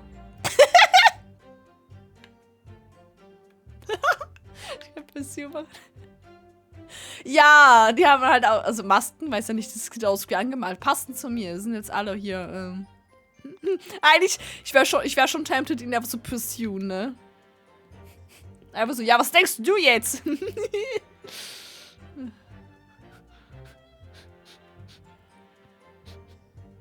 Ich wäre sehr tempted, ne, ich mach's nicht.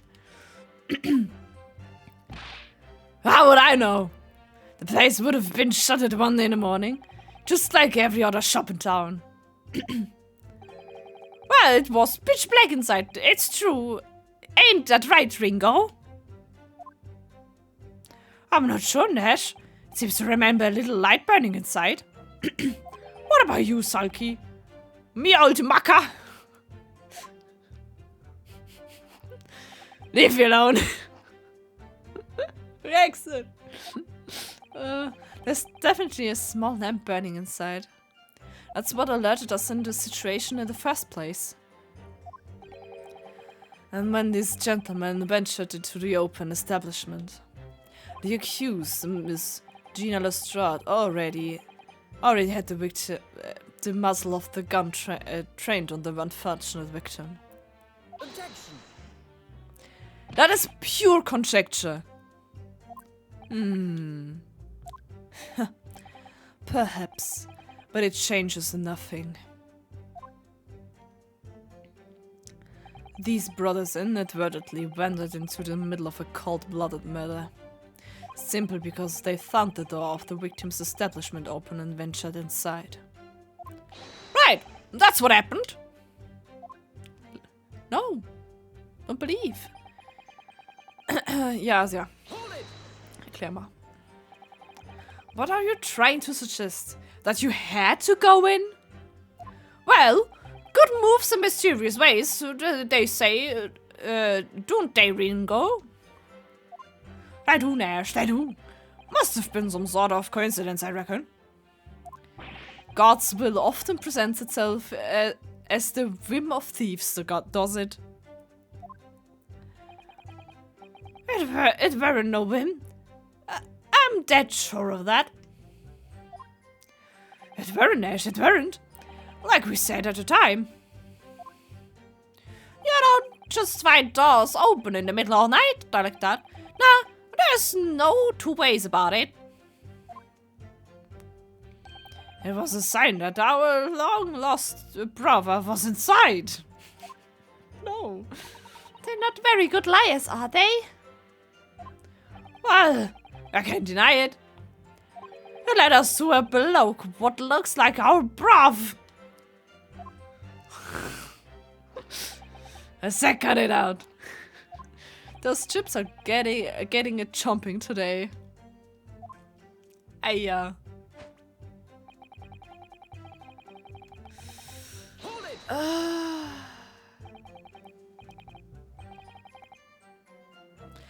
A gunshot, you say? Just the one. Are you sure about that?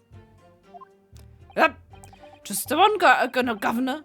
I can swear to that. It was, Nash, it was. Ain't that right, bruv?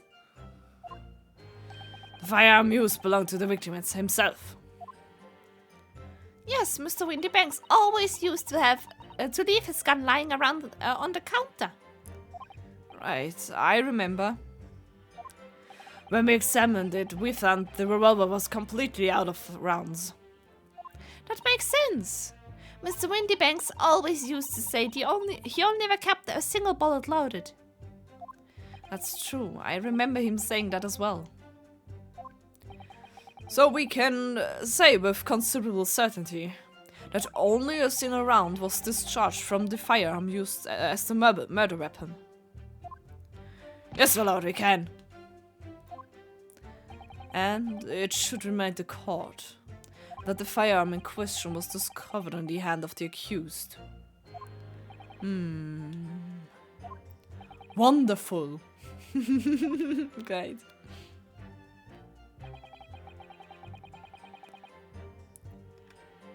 Hold it! Do you mean the door between the main shop and the storeroom? If my learned friend is having difficulty grasping the situation, perhaps a drawing could help. Excluding the shop's entrance from the street, there is only one other door, that of the storeroom. Cause there was only a little oil lamp burning and not much to see by.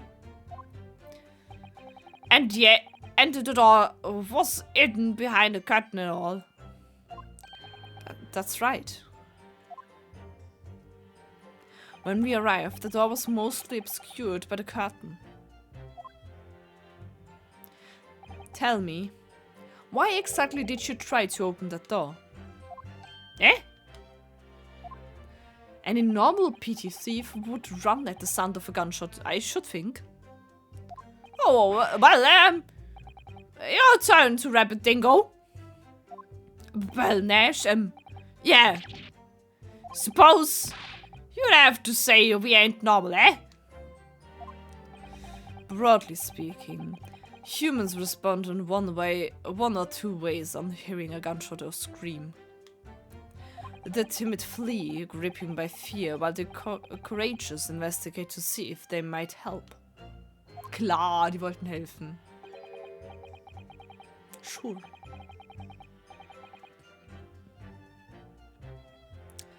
These gentlemen are of the latter inclination, my learned Japanese friend.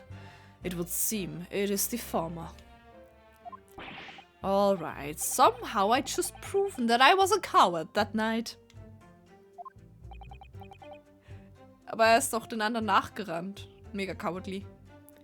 Thank you, counsels. So I believe we all understand that the door was locked and could not be opened. Proceed, witnesses.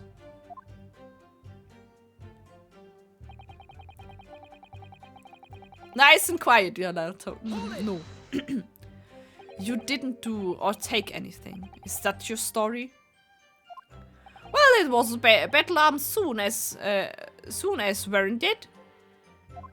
It was, Nash, it was. Didn't even have time to pull me dukes out of me lucky lockets. So, with no time to take your hands out of your pockets, you just left nice and quietly, you say? That's right, Governor. Nothing we hate more than violence. Peace-loving nibblers we are, not burglars. Yeah, Nash, yeah. Never even pulled me dukes out me lucky pockets. So, you'd clearly like us to believe. Eh? Come again. As you fled from the pawnbrokers that night, did you not run into anyone else? And did you not fire a gun at that person? Say it's alive. They fired a gun, you say?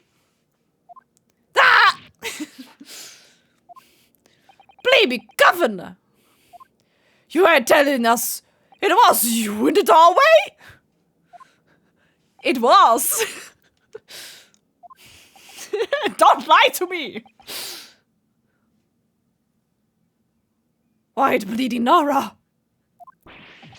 Didn't you mention us for? You were armed with a gun. And as you fled the scene, you fired that gun at London's greatest detective, Sherlock Holmes. They shot the great Mr. Holmes. I didn't hear that, actually. There was rumor. The great Holmes? That's beyond pale. On the night in question, This pair were arrested by the police within minutes of the discovery of that crime scene. Their suspicious countenance rapidly gave them away. Hehehe. Hehehe.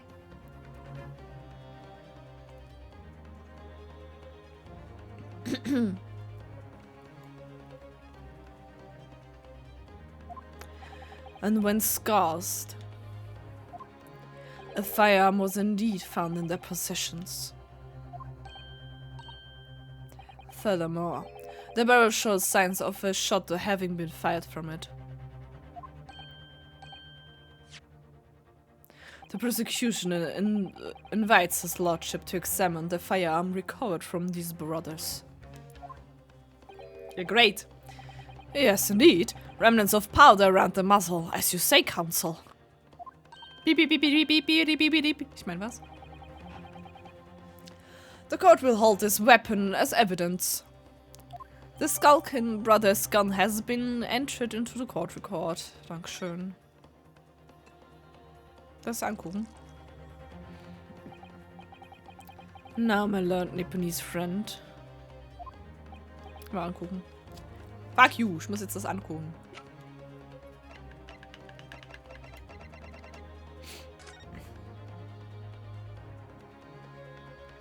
Okay.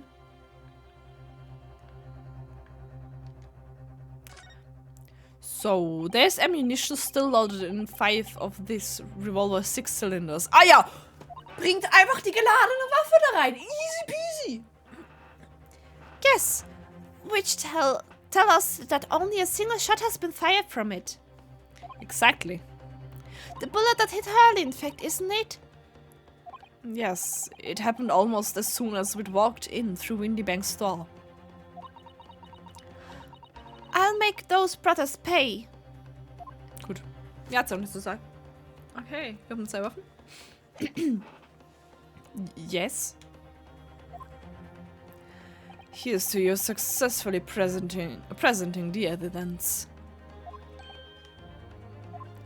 For yes, there are the telltale signs of spent powder on this gun and a single bullet missing from this cylinder.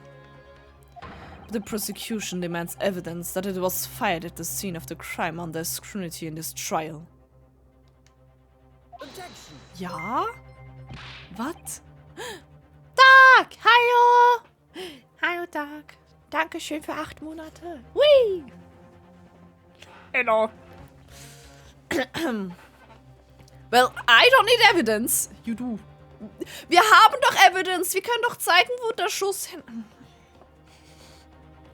Ah! Ich weiß doch, was passiert ist. Okay. I don't need evidence, you do. Because I was there. Still need evidence. However, the rest of us in this courtroom were not. Yeah. Wir wissen, wo der Schuss hin ist.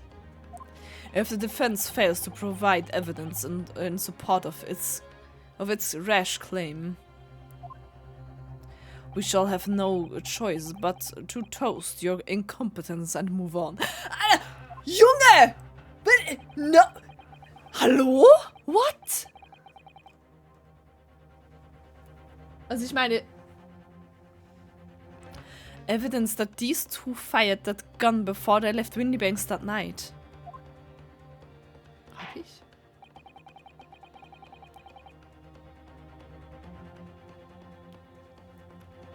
Ich meine, wir wissen da das Blut an der Wand. Warte.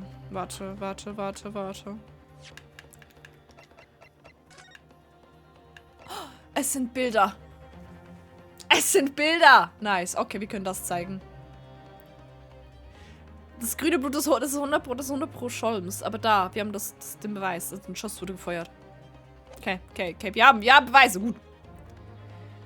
The court demands that all claims are affirmed with clear proof. What evidence shows that these witnesses unloaded a firearm in the pawnbroker's shop that night? Warte. Ganz so, okay. The evidence is in this portfolio. What? What on earth have you there, Counsel? During the course of our investigations, we discovered a number of bloodstains. Not trusting the police to do the job they're trained to do. How arrogantly Nipponese of you. Rude. Well, anyway, we analyzed all the blood samples we found and recorded the results in this portfolio. And you claim to have the evidence the court is demanding therein? Yes, my lord. No more dallying then, Counsel. Present pertinent evidence at once. What do you have in your portfolio that proves these witnesses unloaded the firearm at the scene? Yeah, this one. This one. This one. What is that? Explain! It's a photographic print taken at Windybank's pawnbrokery on the day of the incident. From the scene of the crime, is it? Yeah.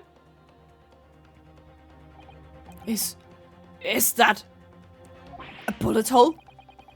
And if my eyes don't deceive me, it appears the bullet is still lodged there. It is. Yes, as your lordship noticed.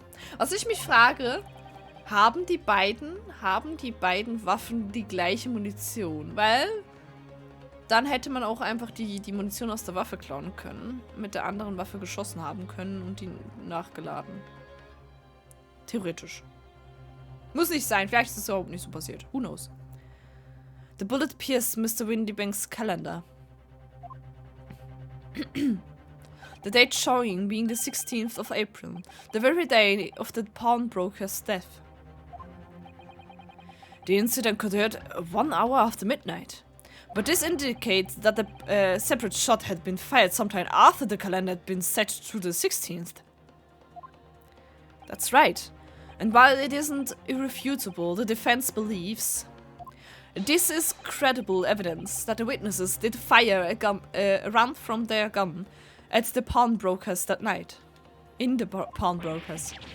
Oh, der ist ja... Wie klein ist denn der? What the fuck? Der ist klein. Order! How does the prosecution stand, Lord... stand? Stand! Stand. How do you stand? The prosecution stand, Lord Van Zieks. I really don't like that. Ah! Yeah. If that is the direction my friend wishes to take, the prosecution has no objection. What? Ah! No. Dame Glas. But you'll forgive me for flinging my hollow jealous aside in disgust at the repugnancy of it exposes. Yes, on the night in question, these brothers entered the pawnbrokery illegally. And, like the bold baddies they claim to be, opened fire on the new arrivals before fleeing back into the street. Take it easy there, Governor. You're gonna land us in the soup. We had a deal. You weren't gonna get into them details. Tell him, Sulky. Let the bloke straight. I have nothing to add. So he knew, did he? Van Zieks knew their testimony would almost certainly expose the extent of their crimes. It would seem now that I owe my learned Nipponese friend a word of gratitude. What do you mean? What I mean is that you have helpfully confirmed an important fact. To what fact do you refer, Lord Van Zieks? As has been established, at the point of their arrest, a single shot has been fired from the brother's gun. However, if that shot found its target in Mr. Sholmes, then clearly The witnesses cannot be accused of the fatal shooting of the proprietor and victim. Hat die andere Gun auch Pulver?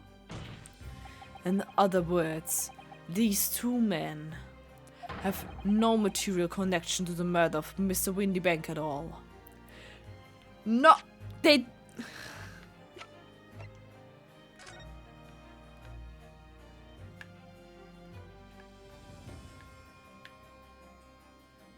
Kann sich angucken.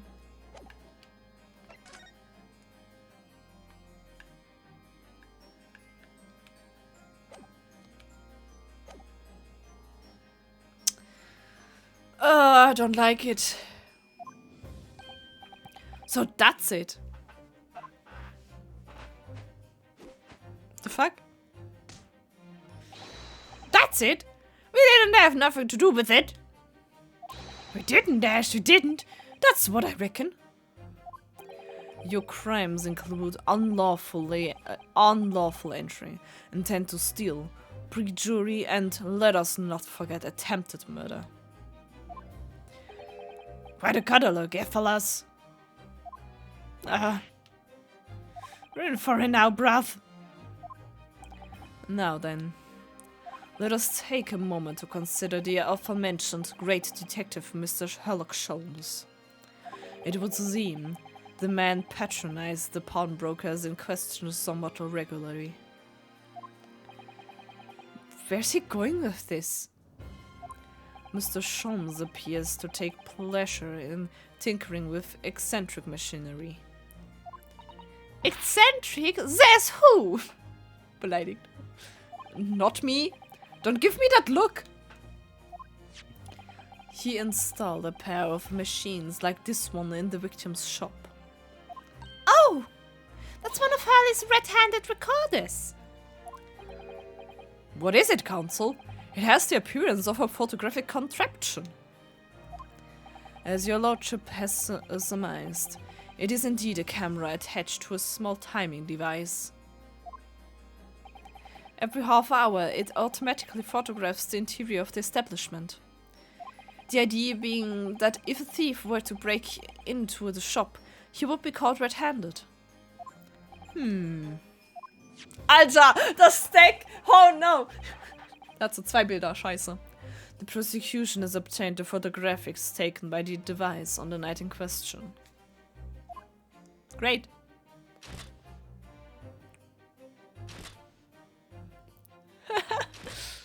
Uhr 39.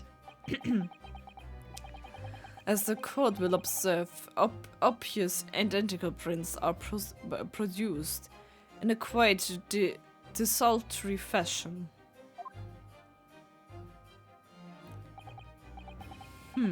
Rather prodigal, I feel. In fact, there are 2 such devices in the victim's shop, my lord. Ja, einer da. If I may refer to the court, to the plan of the premises, their respective positions are here and here. Okay. You say these cameras produce a print every half hour. I'm afraid I fail to see how that would help in the anticipated the thief conducted his activities in one of the many 30-minute intervals. One can only pray that there would be criminal lingers, my lord. On the night in question, the witnesses currently in the stand were not caught on camera. That's a bit of a fatal tuck, eh, broth? Lady Luck loves the skulking. Witnesses, at what time did your trespassing begin? Must have been just after 1, right, broth? Must have been, Nash. Must have been, yeah. Just gone 1. In which case, minutes before these brothers entered the establishment. What scene might be expected to see within the shop? Let's examine the evidence.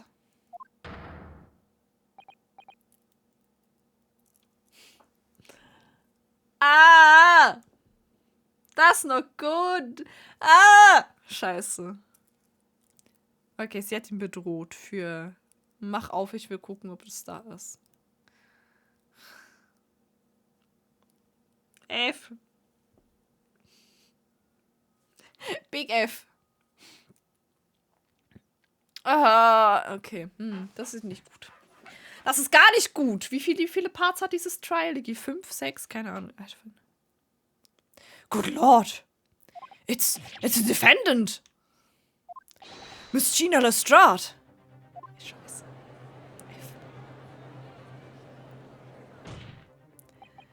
As the court can clearly see, the accused is pictured, gun in hand, facing the victim over the shop counter. No doubt coercing the proprietor to open the door to his storeroom. Ja, scheiße. Quite. One can only too easily imagine the events that unfolded. The court will take this photographic print as evidence, if you please, counsel. Okay. I don't believe it. Ginny. In short, the accused is the only person who could possibly have killed Mr. Windybank. Nein, das stimmt. Stop lying. Das stimmt doch nicht.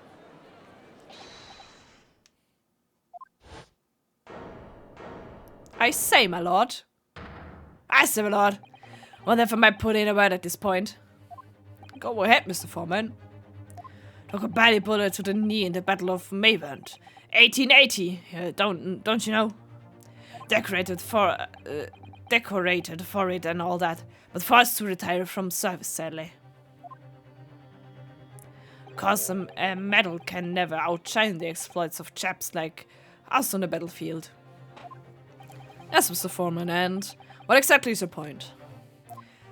Carried on the battle after retirement, you see, the battle of daily life, if you like.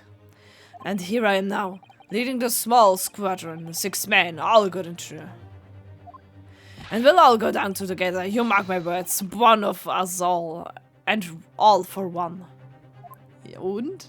Make your point! The ladies and gentlemen of the jury have reached agreement, have they? Oh no, not already, gosh. Is that what we are to understand? Well, Mr. Foreman, is that correct? Please say no, please. In a manner of speaking, yes. That is the Garrideb squadron position, sir. What? No, it's too soon to make... Status report to court, man. One the double. Ah! His lordships insist on promptitude at all times, and that goes for making decisions too. I think you find the truth is as clear as day now. I could reach out and touch it. I wouldn't have left it there. I just wouldn't. But in all honesty, I can't actually remember. Was redet der? Über was redet der? Das macht mich sorgt. Situation clear. Stop. No room for doubt. Stop. Truth now undeniable. Stop. Ah! I am very sorry. Oh, krieg den russischen Akzent gerade nicht mehr hin. I am very sorry for brothers. They are unlucky. Was ist so süß? Very well. I now call upon each member of the jury to state his or her learning in the matter, and ask your considerate verdicts to the court. Guilty. Guilty. Guilty. Guilty. Guilty. Guilty. Guilty is very Rusi.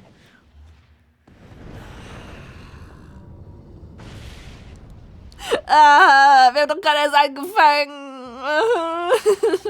Ich will nicht mehr. I hate this. Okay. It does indeed appear that the jury is unanimous on its learnings already.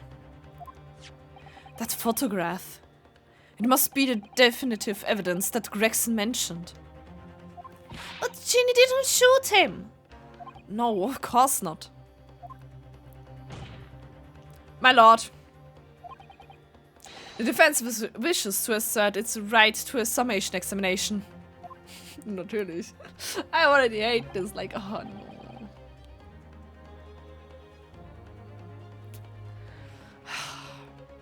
Very well, the court grants permission.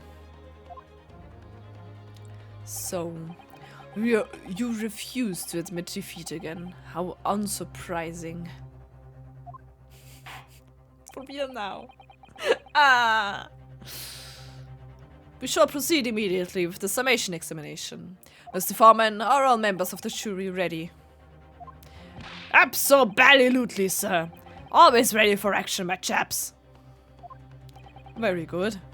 Ladies and gentlemen of the jury, you will each explain on what grounds you have determined the defendant to be guilty. Scheiße.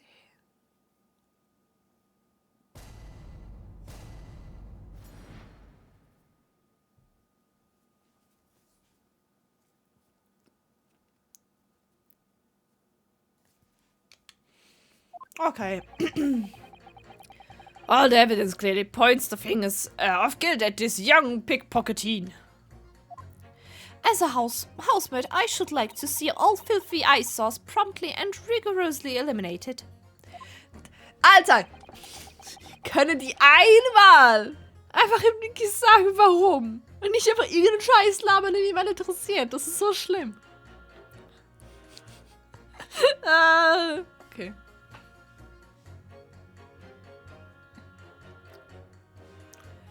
I think you'll find that if you look at the photograph in stereo, the truth will just pop out.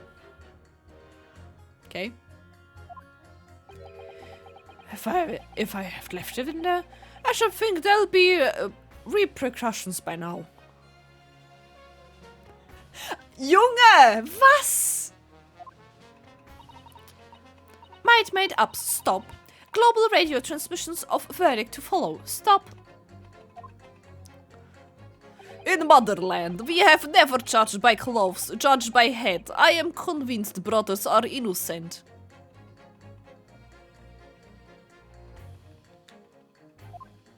What? What is this? The circumstance of the crime and the evidence do indeed implicate the defendants rather comprehensively. The storeroom locked from the inside, in which the victim and the accused were discovered alone. And in the accused's hand, the fatal revolver, the firing of which was heard by the witnesses. Not to mention this print. Darf ich es angucken?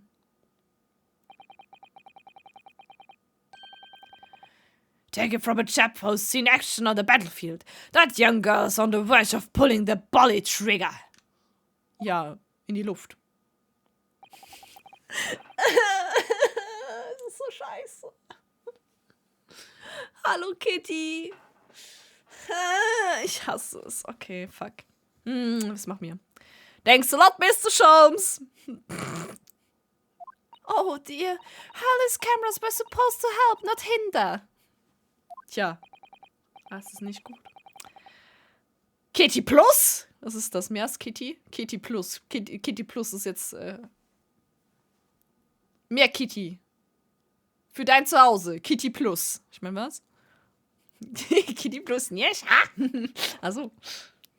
I'm afraid I think you have an uphill struggle ahead of you. Hallo Kitty Plus. Kitty New Game Plus. Oh no.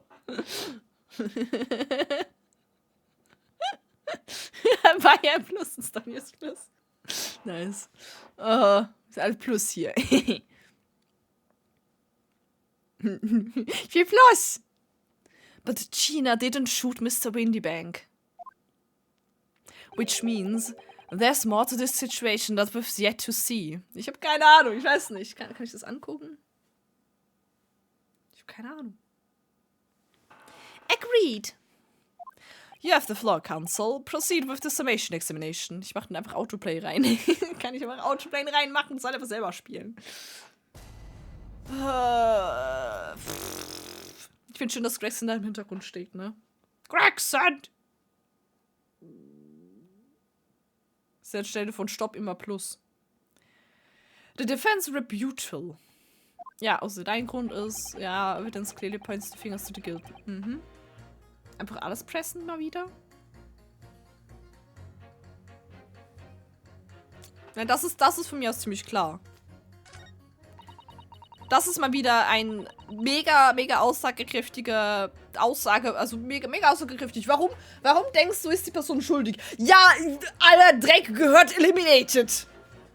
Was ist das für eine Aussage? Junge. Erklär was bitte genauer. Polishing the bench, I see. Again. A maid's work is never done. Not a blemish must remain. What exactly do you mean by filthy eyesores? On my way to market of his lordship, I have to pass through the east end. The place is full of beggars, pick-pursers and crossmen, the scum of the earth. Wow, danke. A little harsh, perhaps. Let me be plain. If it were up to me, all those back slums would be made spick and span or eradicated. Rude? At least we have people like the great detective working to achieve these important goals. You referring to Mr. Sherlock Holmes? That's right. I like to keep abreast of his exploits by regarding Rand's magazine in between my duties. He does wonders cleaning up London's street. Das sind aber nicht nur Leute von da. Das ist jetzt rude. In my opinion, he should be declared an honorary maid of the capital. Mr. Sholmes. A maid. Sholmes a maid outfit. Okay. Ja, ich mein was? It's really quite unforgivable. A gutter scum having the audacity to shoot our very greatest detective. Minor detail. It was the two brothers in the stand who shot Mr. Sholmes, not the defendant. A minor detail, indeed. They're all gutter scum as far as I'm concerned. Well, it just might be an idea to get our facts straight away. Anyway. Clip plus gemacht. Yes, alright. I shall amend my statement. Those brothers are the scum of the earth. They should swing for shooting the great detective. Aber das hat doch nichts mit China zu tun. Junge. Ist da noch irgendwas, was nicht logisch ist? If you look at the photograph, das ist auch ziemlich klar. 4 ist mal wieder auch keine Ahnung, was 4 schon wieder hat. Was ist dein Ding?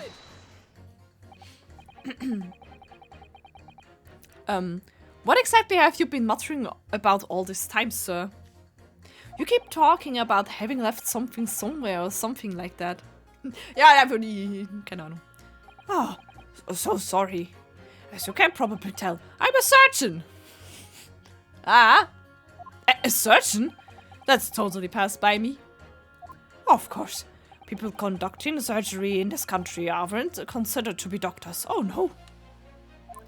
Even though we and my kind are at the forefront of medical science, the real brains in the field. So, what is it that you think you've left behind? Oh, well, that's a little embarrassing, to be honest. You see, I was operating on someone yesterday. Standard thing. Went in through the abdomen. Sag mir nicht irgendeinen Scheiß, du hast irgendeinen Scheiß in Scholz vergessen, Junge. No!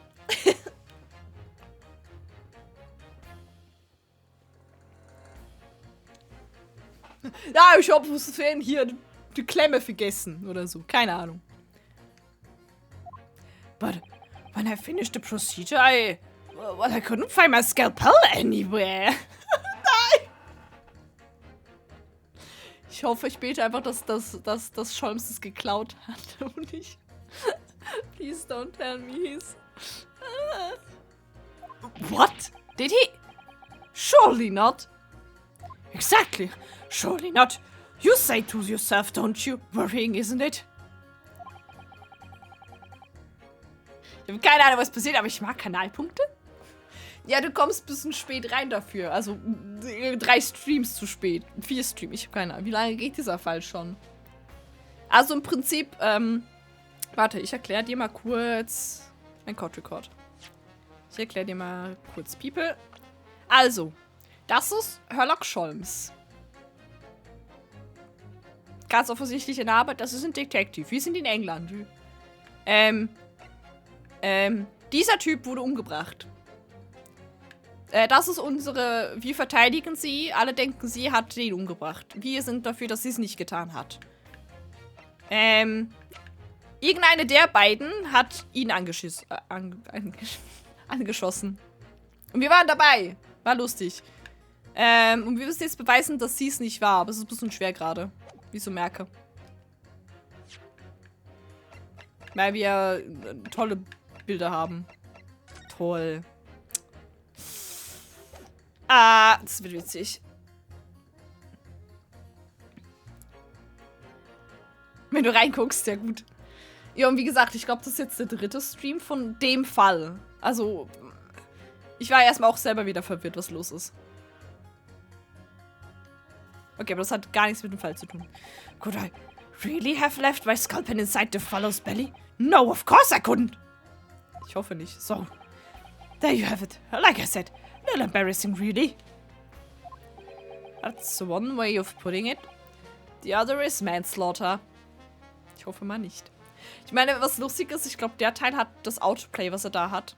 Du könntest theoretisch das ganze Spiel... Also warte, ich glaube, du könntest das ganze Spiel im Automodus spielen. Also, dass du nichts selber machen musst, dass du einfach nur die Story durchgehst. Finde ich interessant. Du kannst es einfach nur als Visual Novel spielen. Im Prinzip einfach nur als ich lese einfach alles. Fertig. Muss nicht mal selber rausfinden, was passiert ist. Voll toll. Für Noobs, ja! That's exactly my concern. And seeing as this case appears to be all but sewn up, I need to focus on trying to remember exactly what I've sewn up elsewhere. No, I'm sure I made sure everything was back as it should be. Well, as sure as you can be without being sure. I'm sure you need to be more sure. Gut, okay, also das hat nichts mit dem Fall zu tun. Ja, und sie hat wieder auch mal nicht gesagt, warum. Warum nicht? Sorry, radio transmission? What do you mean? Are you from the East? Stop. Yes, from the Empire of Japan. All communication with Far Eastern nations used to take place by mail. Royal Mail steamers take more than a month to complete the journey. Ah, but now we have the electric telegram, so we can send messages using electrical signals. Thousands of miles of cables have been laid along the ocean beds, connecting the entire world. Thousands of miles of cable? On the ocean bed?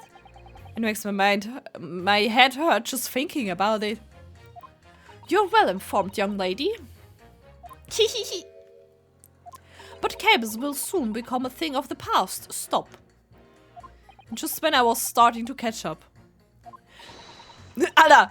Radio transmissions is the future. Stop. Messages carried over airwaves to 4 corners of globe. Stop. Extremely growing. Stop. Atmosphere electric. Stop. Okay. Right. Try not to wear out your fingers. Wir sind im Radio. Klar. Era of wireless telegraphy. Stop. Driving technological revolution. Stop. And people say inventions like the stereoscope are the hate of technology. What utter piffle.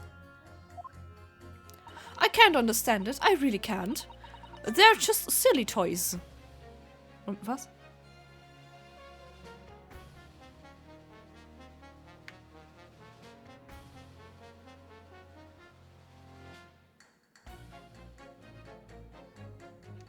Ja.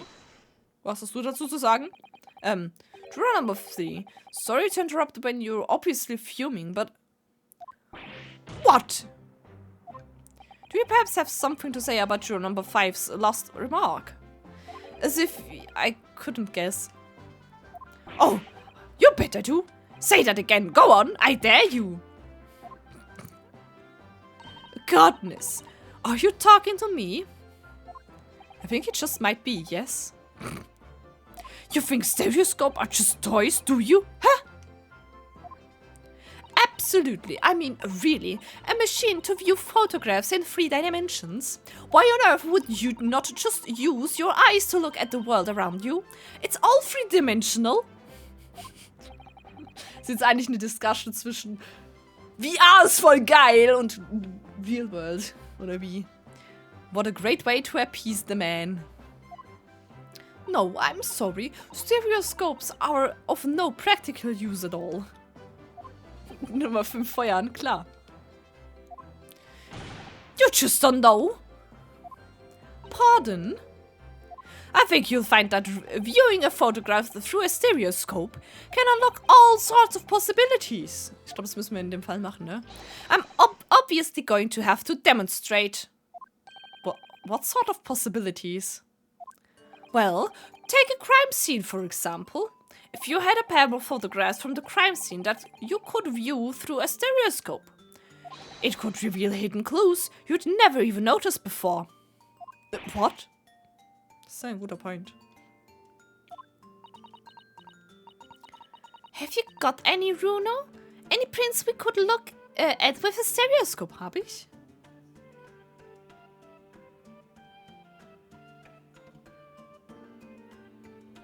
Hab ich 2? Ich meine, wir haben 2 Kameras. Ne, warte, wir haben... Oh, warte. Wir haben 2. Wir haben 2. How about this print here? I should think they do the trick. Müsste das sein. Right?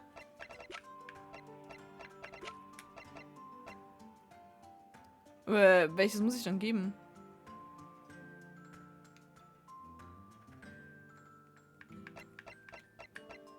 Hab ich 2? Ich habe nur 1.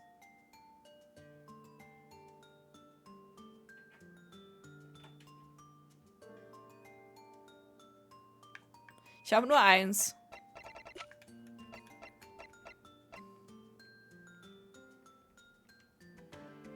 Ich habe nur 1. Ja, F. Ich habe nur 1. F me.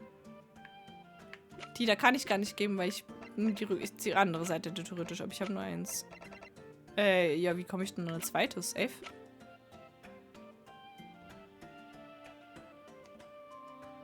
Ja, aber... Ich habe F, ich habe gefuckt! Scheiße, was mache ich jetzt? What to do? Hä?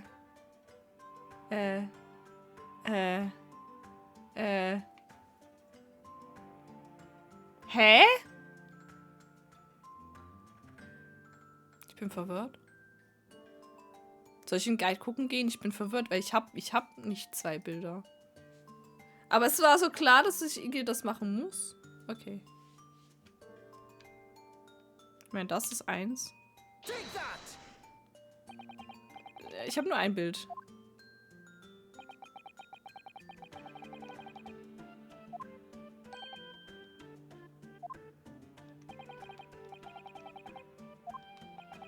Ja, aber ich hab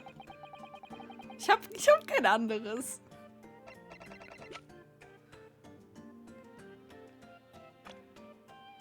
Ich hab kein anderes. Ja, F. Ich bin verwirrt. Kriege ich einen an? Wie kriege ich denn an 2?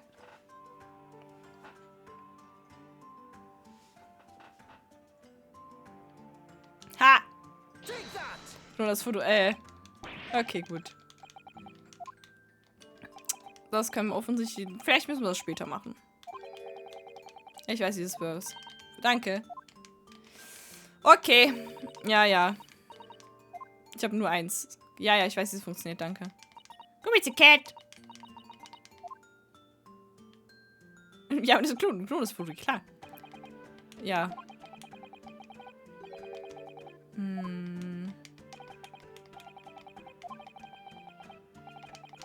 Ja, ist okay. Ich hab verstanden. Cat! Muss eigentlich Wackerhai, wenn man ihn braucht. Hallo? Ja, danke. Danke, Iris. Genau das dachte ich mir auch. Okay. Ja. Cat. Machen wir halt weiter. So, die Frage ist, können wir irgendwas...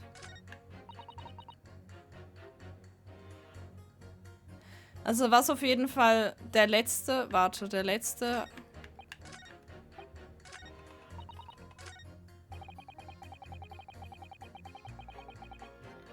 Okay, der steht auf der Seite der Diebe.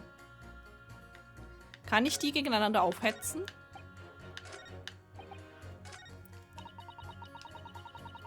Und der ist voll dagegen. Also, sie sagt, er war's und er sagt, die waren's nicht. Those two statements clearly contradict each other. Good lord. Counsel, explain yourself. Oh my statement? Contradictory?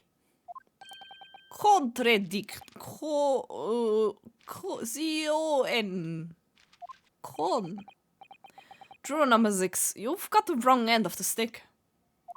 I do not have a stick. I have mouse.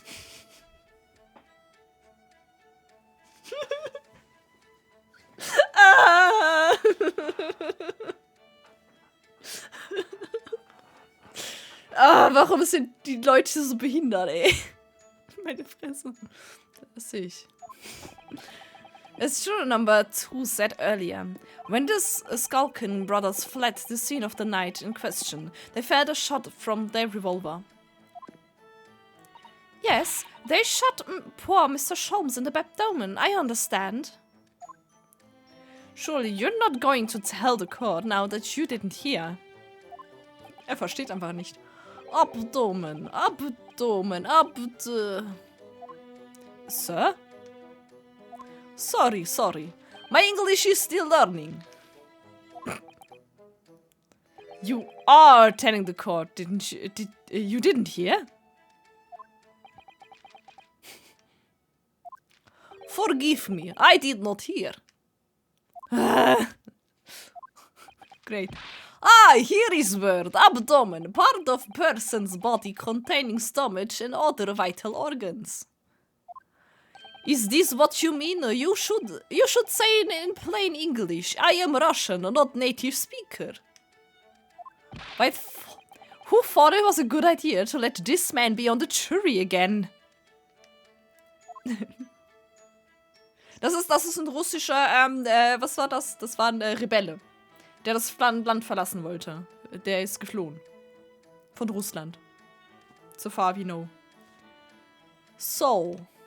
You are telling me these brothers who look like criminals were lying? They said before, we never done nothing, but the truth is they shot detective. Duh. This is double negative. Yes, that's exactly right. Nein, nicht die Maus quetschen, Junge! Lying is wrong. Especially when lie is said by person who look like criminal. God damn it. Coming from you, that seems surprisingly prejudiced. This means, when they said they never took nothing, maybe it was also a big fat lie. Vielleicht haben die Kiste. Die Kiste, die Box, die Kiste. Is this true? Yeah, I don't know. Well, according to the police report, no stolen goods were found, so... Enough! I trust no one now. It's not the mouse's fault though, sir. I must see with own eyes. I must investigate crime scene myself. Moment, was? I'm afraid that won't be possible. Yes, it is true, no? Easily. Sorry? With the prints from Hurley's red-handed recorder. Ah. If you compare the prints that pictures Ginny and the next print from half an hour later, you'll be able to see straight away if anything was taken or not. Cooey, Mr. Prosecutor! Oh no. Tut, calling on the prosecution in the middle of a summation examination of all times. Der war beschäftigt mit seinem Wein. The print showing the accused threatening the victim after she broke into the shop is this one. Ja, das haben wir schon mal gesehen. Following this, the victim and the accused move into the storeroom. Meanwhile, the Skulkin brothers entered the shop and summarily heard the fatal gunshot ring out. Sadly, none of these events were captured on film. This is the print produced by the camera half an hour later, after the brothers' flight. Jetzt ist die Lampe schon kaputt. So, this was taken after Hurley was shot then. As far as I can tell. Nothing has been taken. Does it? That does seem to be the case. I cannot notice anything that obviously is missing in the second print, außer dass die Lampe kaputt ist. Aber das wichtigste Foto, nee, das unten als noch ein Katzenfoto ist noch wichtiger. Kitty. So, brothers who look like criminals told only one lie. They shot men, but they stole nothing. It would seem so, yes. Good. No, not good. You were right. I did not understood situation. Now I know brothers have lied. I think it is very important to continue with trial. Oh lol. Ja, wie gut. Yo! Yay! Well done, Juno. The balance is shifting. Well, it's a start, I suppose. But there must be more in what these jurors are saying that I can use to expose the truth. Okay, jetzt können wir nochmal zum anderen gehen, ne? And if I can't do that, we just might turn the situation to our favor still. Dürfen wir das jetzt in... Thank you, counsel. Continue with the summation examination. And kindly hand that new photographic print to the bailiff to be filed as evidence. Okay, wir haben 2 Bilder. Wir gehen aber zurück zum anderen Dude. Ja, voll easy. Another print in the court record, danke. I wonder if we can make use of that. Nö, bestimmt nicht. Okay.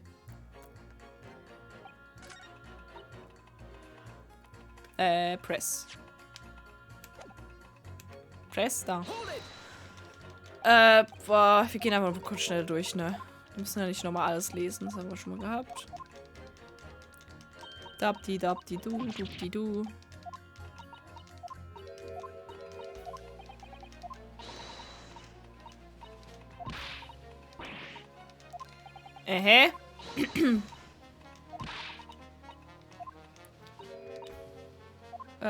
Das ist 3D Can't. They're just silly toys. Pursue. So, jetzt gehen wir dahin.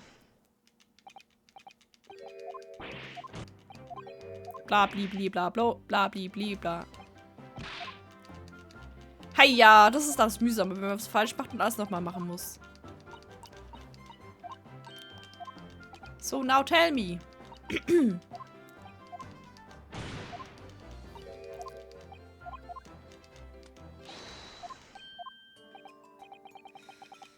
Ja, ja, diesmal schon.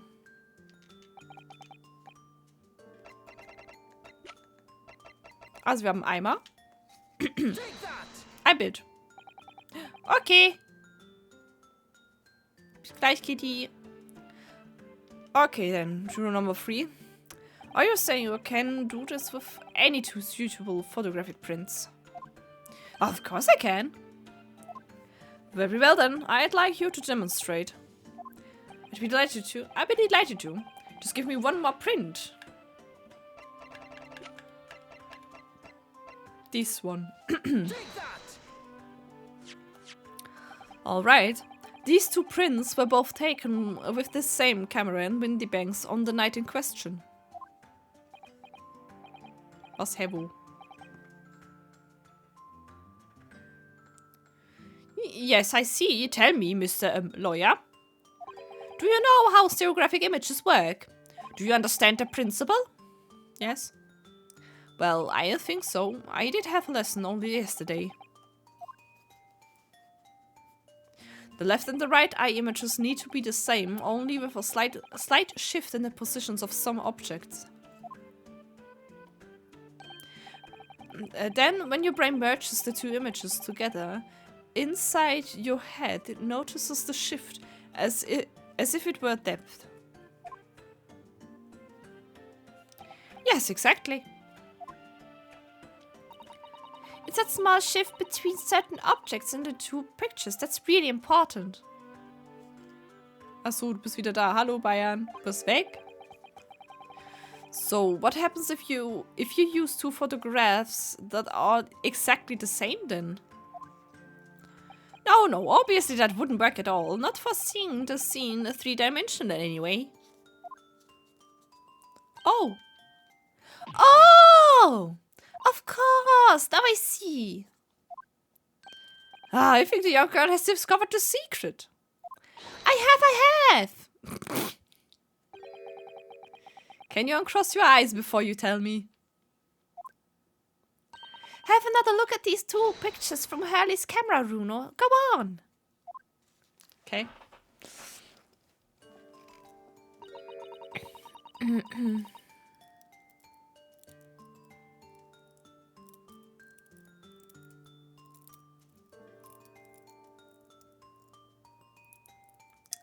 Can you see that there's a really obvious difference between them? Ja, die Lampe. Nein. Die Lampe, die ich schon mal auf dem Crime Scene dachte, so ist kaputt. Of course there is. There are 2 people in the first and no people in the second. Well, yes. You can see that straight away, but now try to look at the picture in 3 dimensions. Alright, I'll give it a go. So, to start with, you have to cross your eyes, then try to make the 2 pictures overlap exactly. Let's see if by crossing my eyes I can make the quill pens from each picture overlap in the picture. No, I cannot. Wait. Well, did you manage to see it properly, Runo? Yes. Also die Lampe. What's going on with these 2 pictures? Oh, hat sich verschoben. Ja, die Lampe. Some of the things on the counter sort of jump out at you. So wurde das verschoben. Ah! Yes. That's it, you see? That's the other amazing power of stereoscopes. Ich kann das halt nicht machen, weil der Bildschirm ist zu weit weg. Ich kann es nicht. Oh, the amazing power? Is someone going to explain this black magic, eh? Why did Jews do some of the things on the counter seem to jump out at you like that, I think you find that if you consider the basic principle of the stereoscope, you'll answer your own questions. Basic principles of the stereoscope. As I said before, if you try to look at the 2 identical pictures using a stereoscope, it won't work at all. Is the slight shift in the positions of a certain object that lets you see the picture 3-dimensional. In other words, even though at first glance it seems the objects on the counter haven't moved at all between the 2 pictures. Ja doch, man sieht's ja. Aber auch das Gesamte hat geschiftet, ist er weird. Ja. This shows that actually there must have been a slight shift in their positions. Yes, there must have been. Okay. I'll fire this, sir. got a reasonable grasp of the whole cross-eyed business now, I'd say. But why the devil does this shift between the two prints exist in the first place? Well, what's the answer, fellow? Come on. You're the cross-eyed bastard. What, me? I haven't the first idea.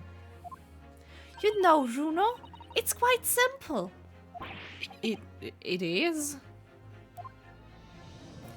Just think it through step by step. The first photograph was taken at 1 AM. Then, 30 minutes later, the second photograph was taken. But the position of some items of the counter appears to have shifted slightly in the intertime. So that means... That means that something in the half-hour interval, someone must have tampered with the things on the counter. Zuckers! Someone tampered? New information, stop. Not mentioned in testimony so far, stop. Yes. We had to go around in circles a little here, it seems. But I'm starting to see what I should be aiming at in this summation examination now. I do.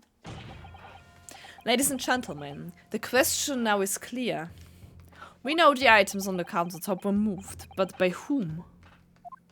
I suggest you might know. Of course. I can tell you right away who is responsible for the almost imperceptible shift in the items on the counter. Das waren die Leute, ne? Aber ist es egal, welchen ich von den beiden nehme?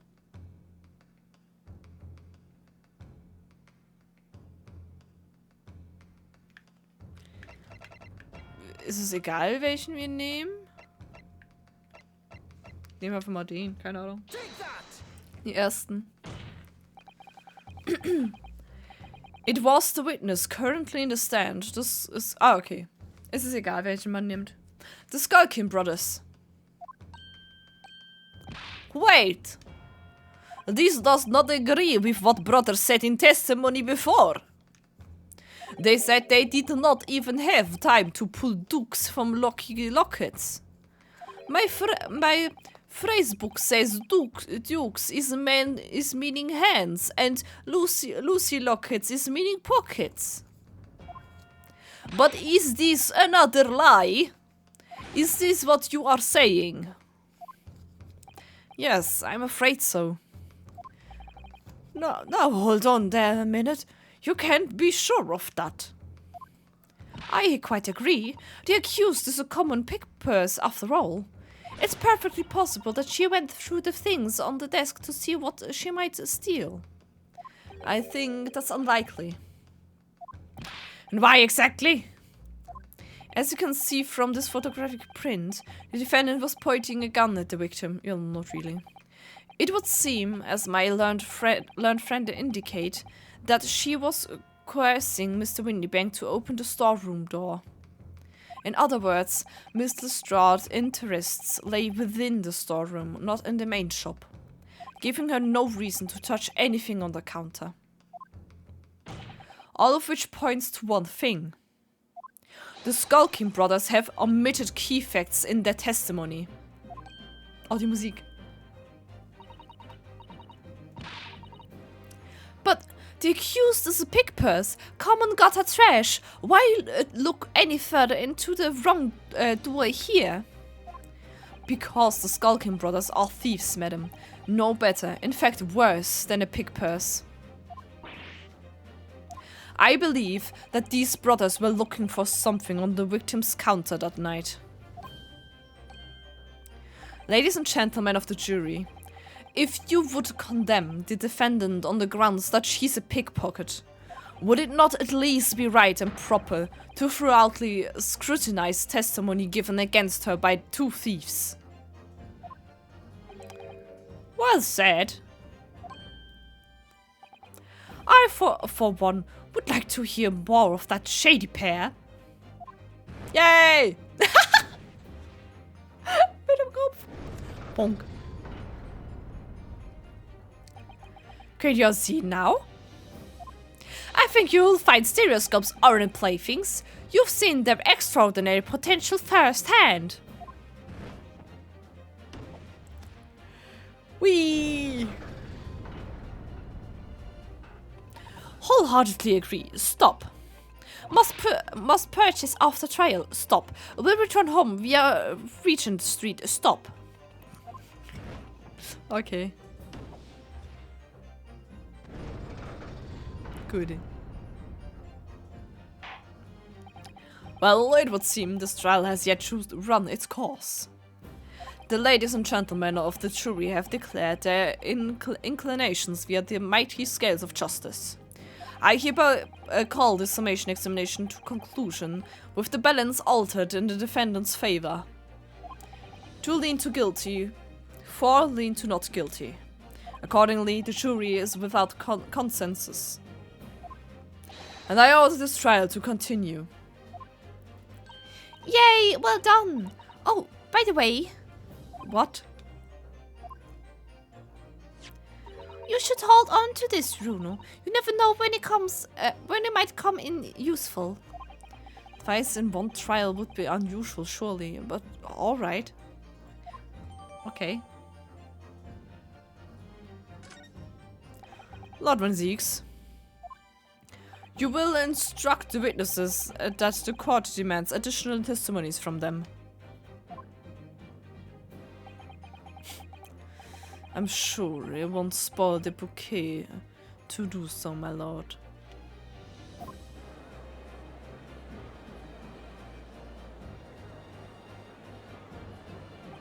I've won myself another chance to probe that pair about their activities that night at least. And I won't stop probing them until I've proven that China is innocent. Ihr bestimmt jeder eine Flasche.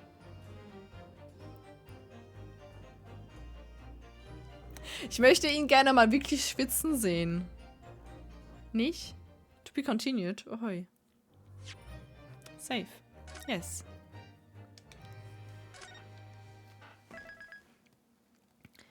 Ah, das ist wieder...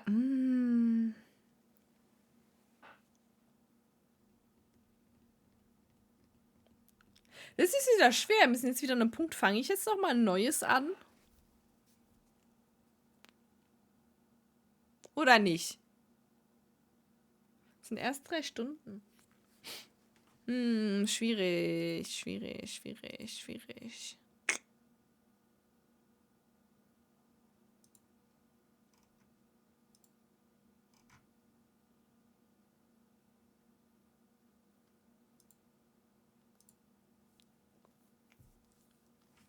Ich weiß nicht, wenn es ist halt so viel Reden, ne? War das schon Trial Part 2, was? Ah ne, ich gehe jetzt ins Part 2 so.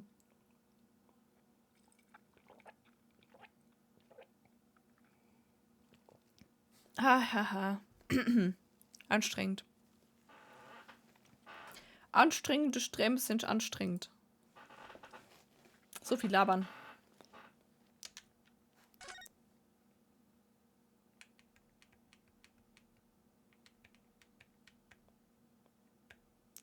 Ich je nachdem halt mittendrin auf. Ich kann ja speichern. Jetzt vielleicht so 1,5 machen. Vielleicht. Ich gehe mal kurz im Guide gucken, wie lang der ungefähr ist. Warte. Dann gehe ich gucken, ob wenn ich den halbiere, ob das passen könnte. Mal kurz rüber scrollen. Ja, könnte nicht so lang sein. Okay. Wo ist denn etwa die Hälfte? Oder, okay. Probieren wir. Order, please. Let us resume proceedings. Witnesses, you will now retake your stand.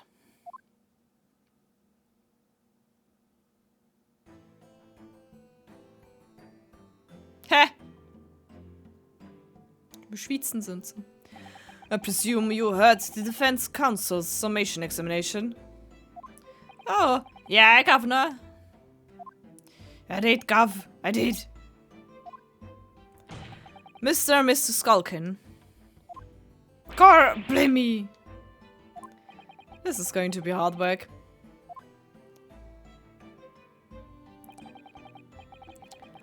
Early in this trial, you gave the following testimony about your actions after you entered Windybanks.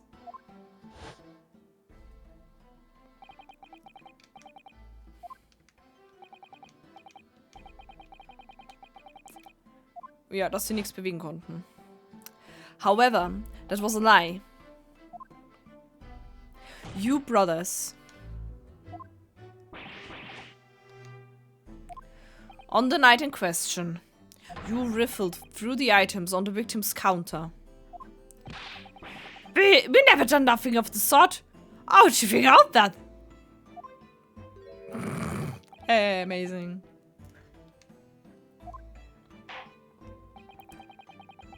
Please let me go. You will now give formal testimony once again. You will tell the court precisely what happened on the night in question, and this time you will tell the truth. Each lie that passes your lips serve to increase the severity of your punishment. By glass. And that, gentleman, may deal a crushing blow to your chances of ever seeing the light of day again. Nice. A thought worthy of pondering, perhaps. Say no more, Garth. We'll hear ya. We'll blab, we'll squeak, we'll peach. Okay.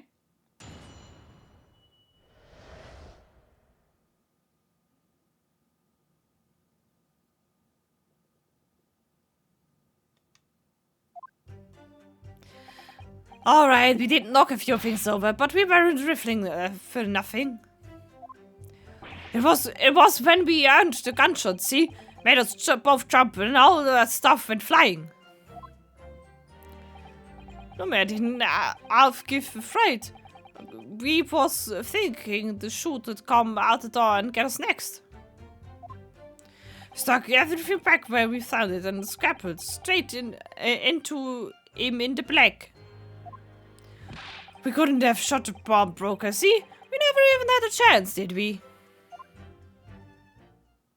Okay.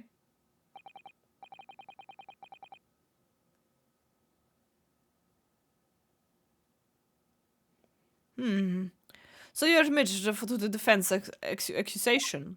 You did indeed ransack Mr. Windybank's countertop on the night in question. Not ransack, Governor, no. That's right, Nash. That's right. It's more like we tie it up, yeah? Sorry. By their own admission, these brothers entered the pawnbrokery under dubious circumstances. However, they panicked and fled on hearing the gunshot, having first made good their messes. The way you say it, we hardly sound like Russ at all. We don't, Nash, we don't. Candy made us sound a bit more cutthroat. It can't just be coincidence that these men showed up at the Windybanks that night. There's more to their testimony than meets the eye, I'm sure of it.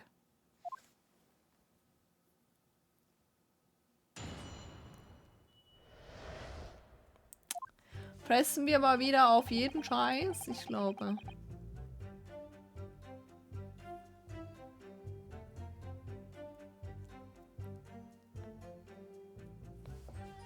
So, was haben wir überhaupt für Testimonies?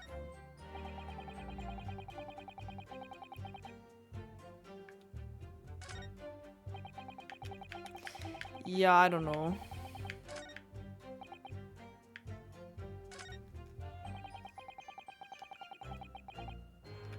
Wir pressen mal wieder auf alles.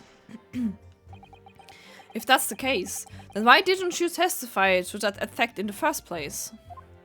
Well, you know, we ain't exactly squeaking clear, are we? Well, Nash, we ain't. If we admitted to something like that, people would think we was up to no good. Where's that really going, me old Gina? We'd only land ourselves in even more trouble. And in fact now, as a result of lying in your previous testimony. That's exactly what you've done. Landed yourselves in even more trouble. That's rotten luck. Says the rotten apple eater. Witnesses. Explain your actions in the court. Why did you ransack the victim's counter? We've never ransacked nothing. Right, Nash, right? Well, like we tidied the place up. Wir Blicke töten könnten. Der ist sorry.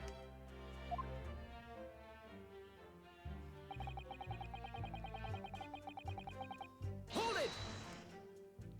So what you're saying is... The sound of the gunshot shocked you so much, you knocked all those things off the counter. It shocked us, that much, yeah? This bag on nerves needed to learn to keep his shirt on. Look, it was louder, right? Blimey, me dead granny would have woken up at that bang. Big bro there screamed like a blooming baby and fell over on the counter. He knocked over a load of books and candlestick and some skull or whatnot. I got tangled in some marionette. We knocked over a picture frame, knocked damn scales on the floor. You've really mastered working quietly then. What a racket! Me granny would have been scared back into her grave at a ladder like that. So in short, the gunshot took you by surprise. That's some. I mean, it was quiet as a mouse, and then all of a sudden, BAM!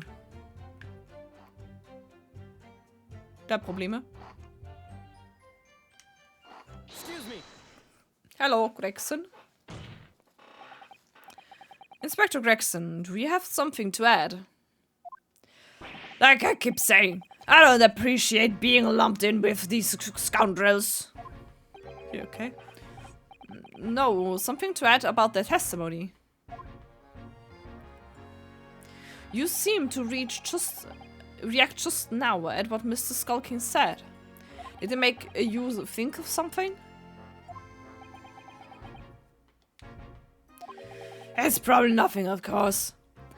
I wouldn't even bother to mention it only. Well, the fact is, cases don't get solved if you ignore that little details. How about you just tell us what's on your mind? Yeah. Yes, you know, we brought these fellas into the yard for questioning last night. And the statement they gave then told a slightly different story to what they're saying now.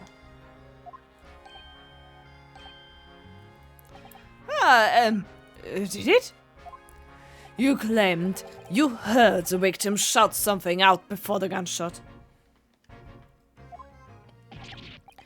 Might have. Doesn't ring a bell. Now that you mention it.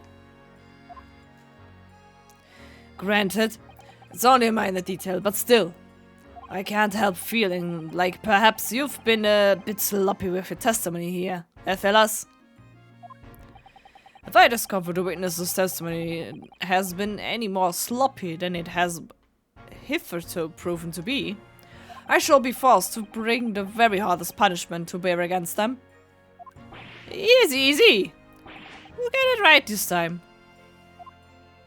That's it, it's all come back to me now.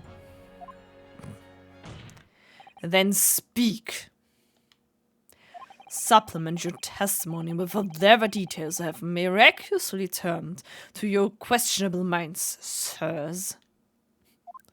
Right, Ragath.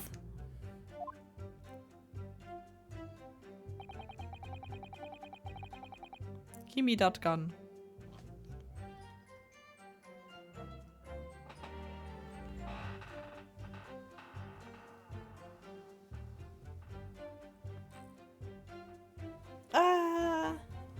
Meine Stimme. Nee, wann sie es schwitzt nicht, aber ich will ihn nicht schwitzen sehen.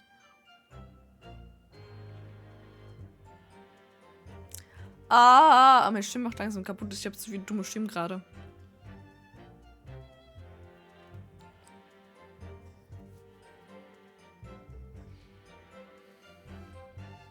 Was mir da gar keinen Sinn ergibt, ist, warum das...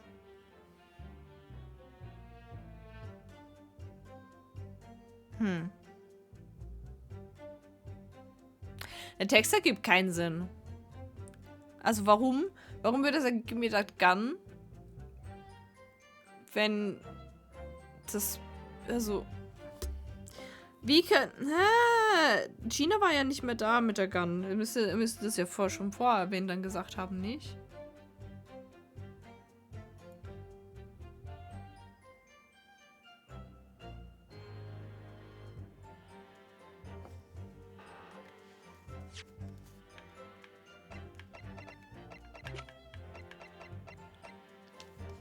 Objection! The witness's last statement is clearly at odds with this piece of evidence. Nicht? Doch.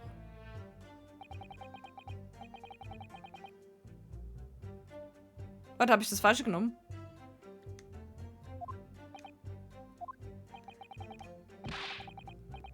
Ich glaube, ich habe das Falsche genommen. Warte, welches habe ich genommen? Moment. Ich habe das Falsche genommen.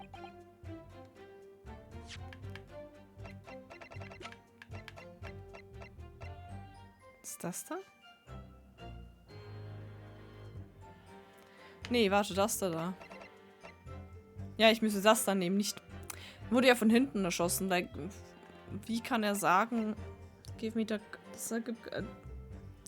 So wie er es darstellt, klingt es danach, als ob er vor ihr gestanden hat. Aber das bestimmt nicht. Das da. Ups, falsches Bild. That reveals a damning inconsistency, that last statement. Damning, you say? As I look at you, Counsel, I see your trembling hand, your pallid expression and your respirating brow. Hä?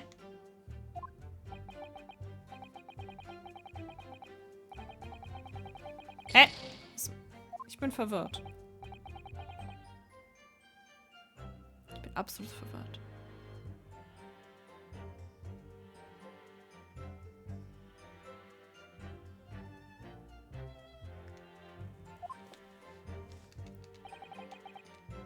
Ich bin absolut verwirrt gerade.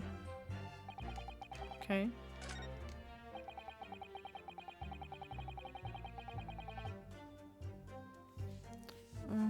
Was?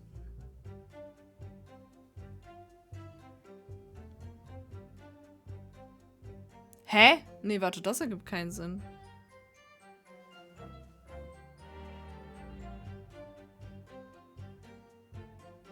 The bloke what owned the place was holding a gun, so he should have just fired instead of yelling at the girl.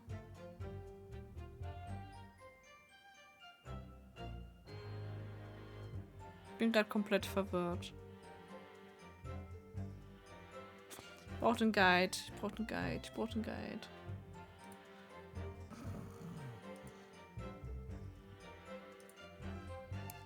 Welcher Part ist es denn jetzt?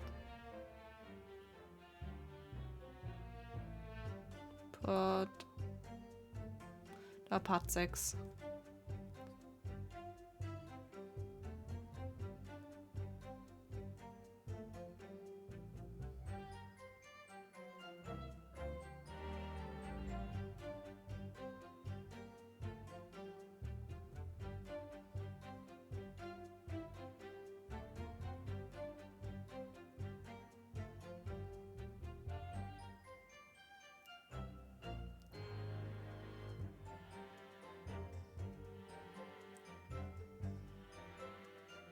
Hä?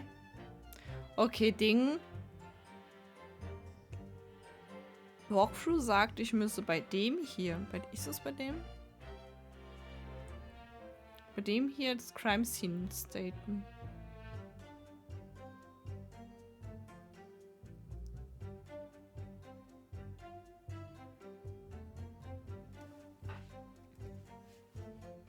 Crime Scene Photograph? Wirklich?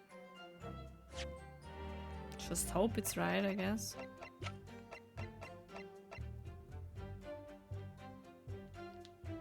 Objection. Wieso fit? So you're saying that on the night in question, the victim, Mr. Windybank, was wielding a gun, and is that correct? That's it, Guff. You've got a picture. And actually, yes, no question. Manchmal bin ich aber verwirrt wegen dem Spiel. Vielleicht kann ich gerade auch nicht mehr nachdenken.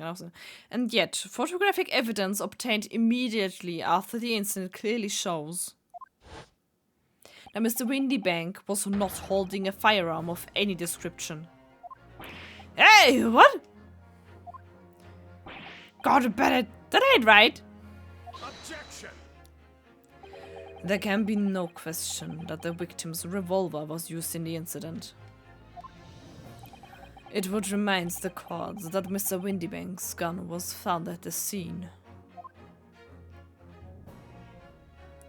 Not only was it identified as the murder weapon, but it was found in the accused's hand.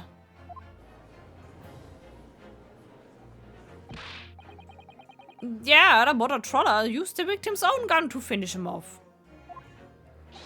Give me that gun! Bam! Das ist immer noch falsch. Kind of thing. Hold it. Stay exactly where you are. Right there. Eh? If the crime had taken place as you so colorfully described in your testimony, it would give rise to an undeniable and significant inconsistency in the final moments you just acted out. Goodness, are you sure, counsel? You intrigue me, my learned friend. But let's see some evidence to support your claim.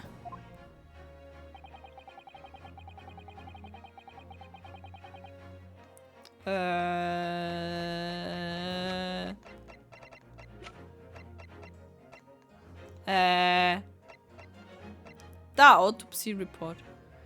That instant death due to single problem from the back. Take that. According to the testimony, the witnesses claim to have heard a shout of "Give me that gun," followed by the gunshot. Indeed, with the two events happening almost simultaneously, or so we've been led to believe. Yes, that's right. Now, if that testimony is true, it would mean that at the moment of death, the victim and his attacker would have been facing each other. However, in the autopsy report, it clearly states that the victim died instantly after being shot from behind. Ah! So, as I stated before, there is an undeniable inconsistency in your testimony, Mr. and Mr. Skulkin.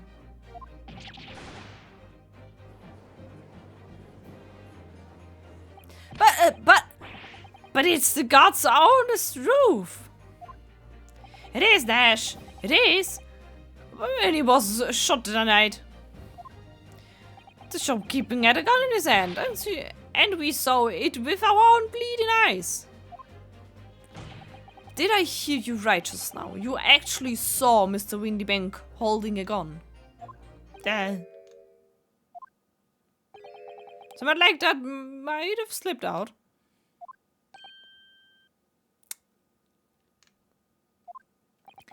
Ladies and gentlemen, you have all just heard the admission by these two witnesses that on the night in question they actually saw with their own eyes the victim wielding a gun, which can only mean but that despite their testimony to the contrary. The Skulking brothers must have encountered the victim in person. Dash, Herrlich.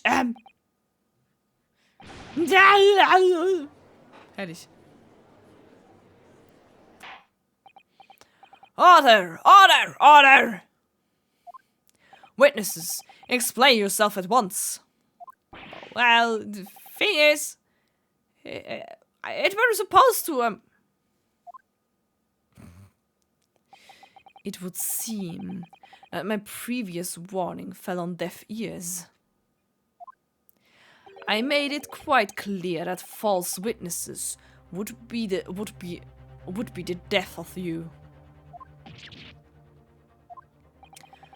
I am to understand that you replaced the untruths of your original testimony with renewed lies. So sorry, Governor. Truth is Cut it out, Nash, cut it out! If you blab now, you know what they'll do to us. He? What are they talking about? Mick guilted. Probably, right? Oh no, not good.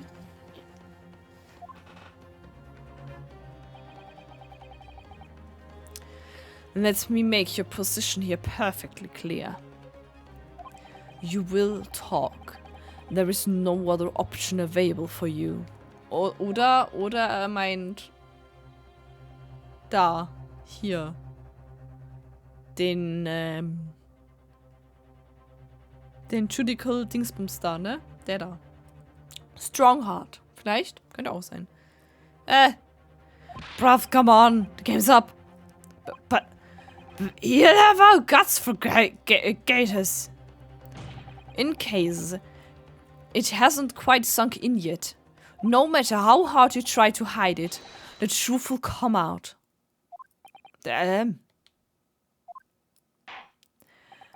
On the night in question, it is now apparent that you brothers meet face to face with the victim. I demand that you testify again to explain the precise circumstances under which this meeting took place. Well. Do we have to? On pain of death. I suggest you make yourself fully aware that this is your very last chance to tell the truth. Okay. Boah, ey, meine Stimme stirbt gerade extrem hart.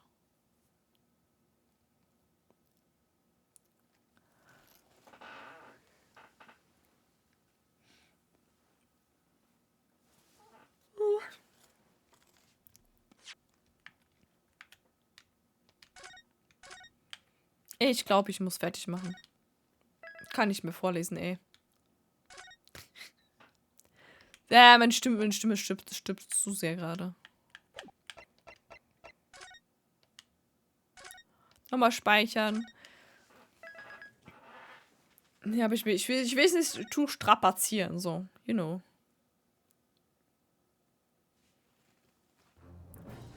Machen wir das nächste Mal da weiter. Dann...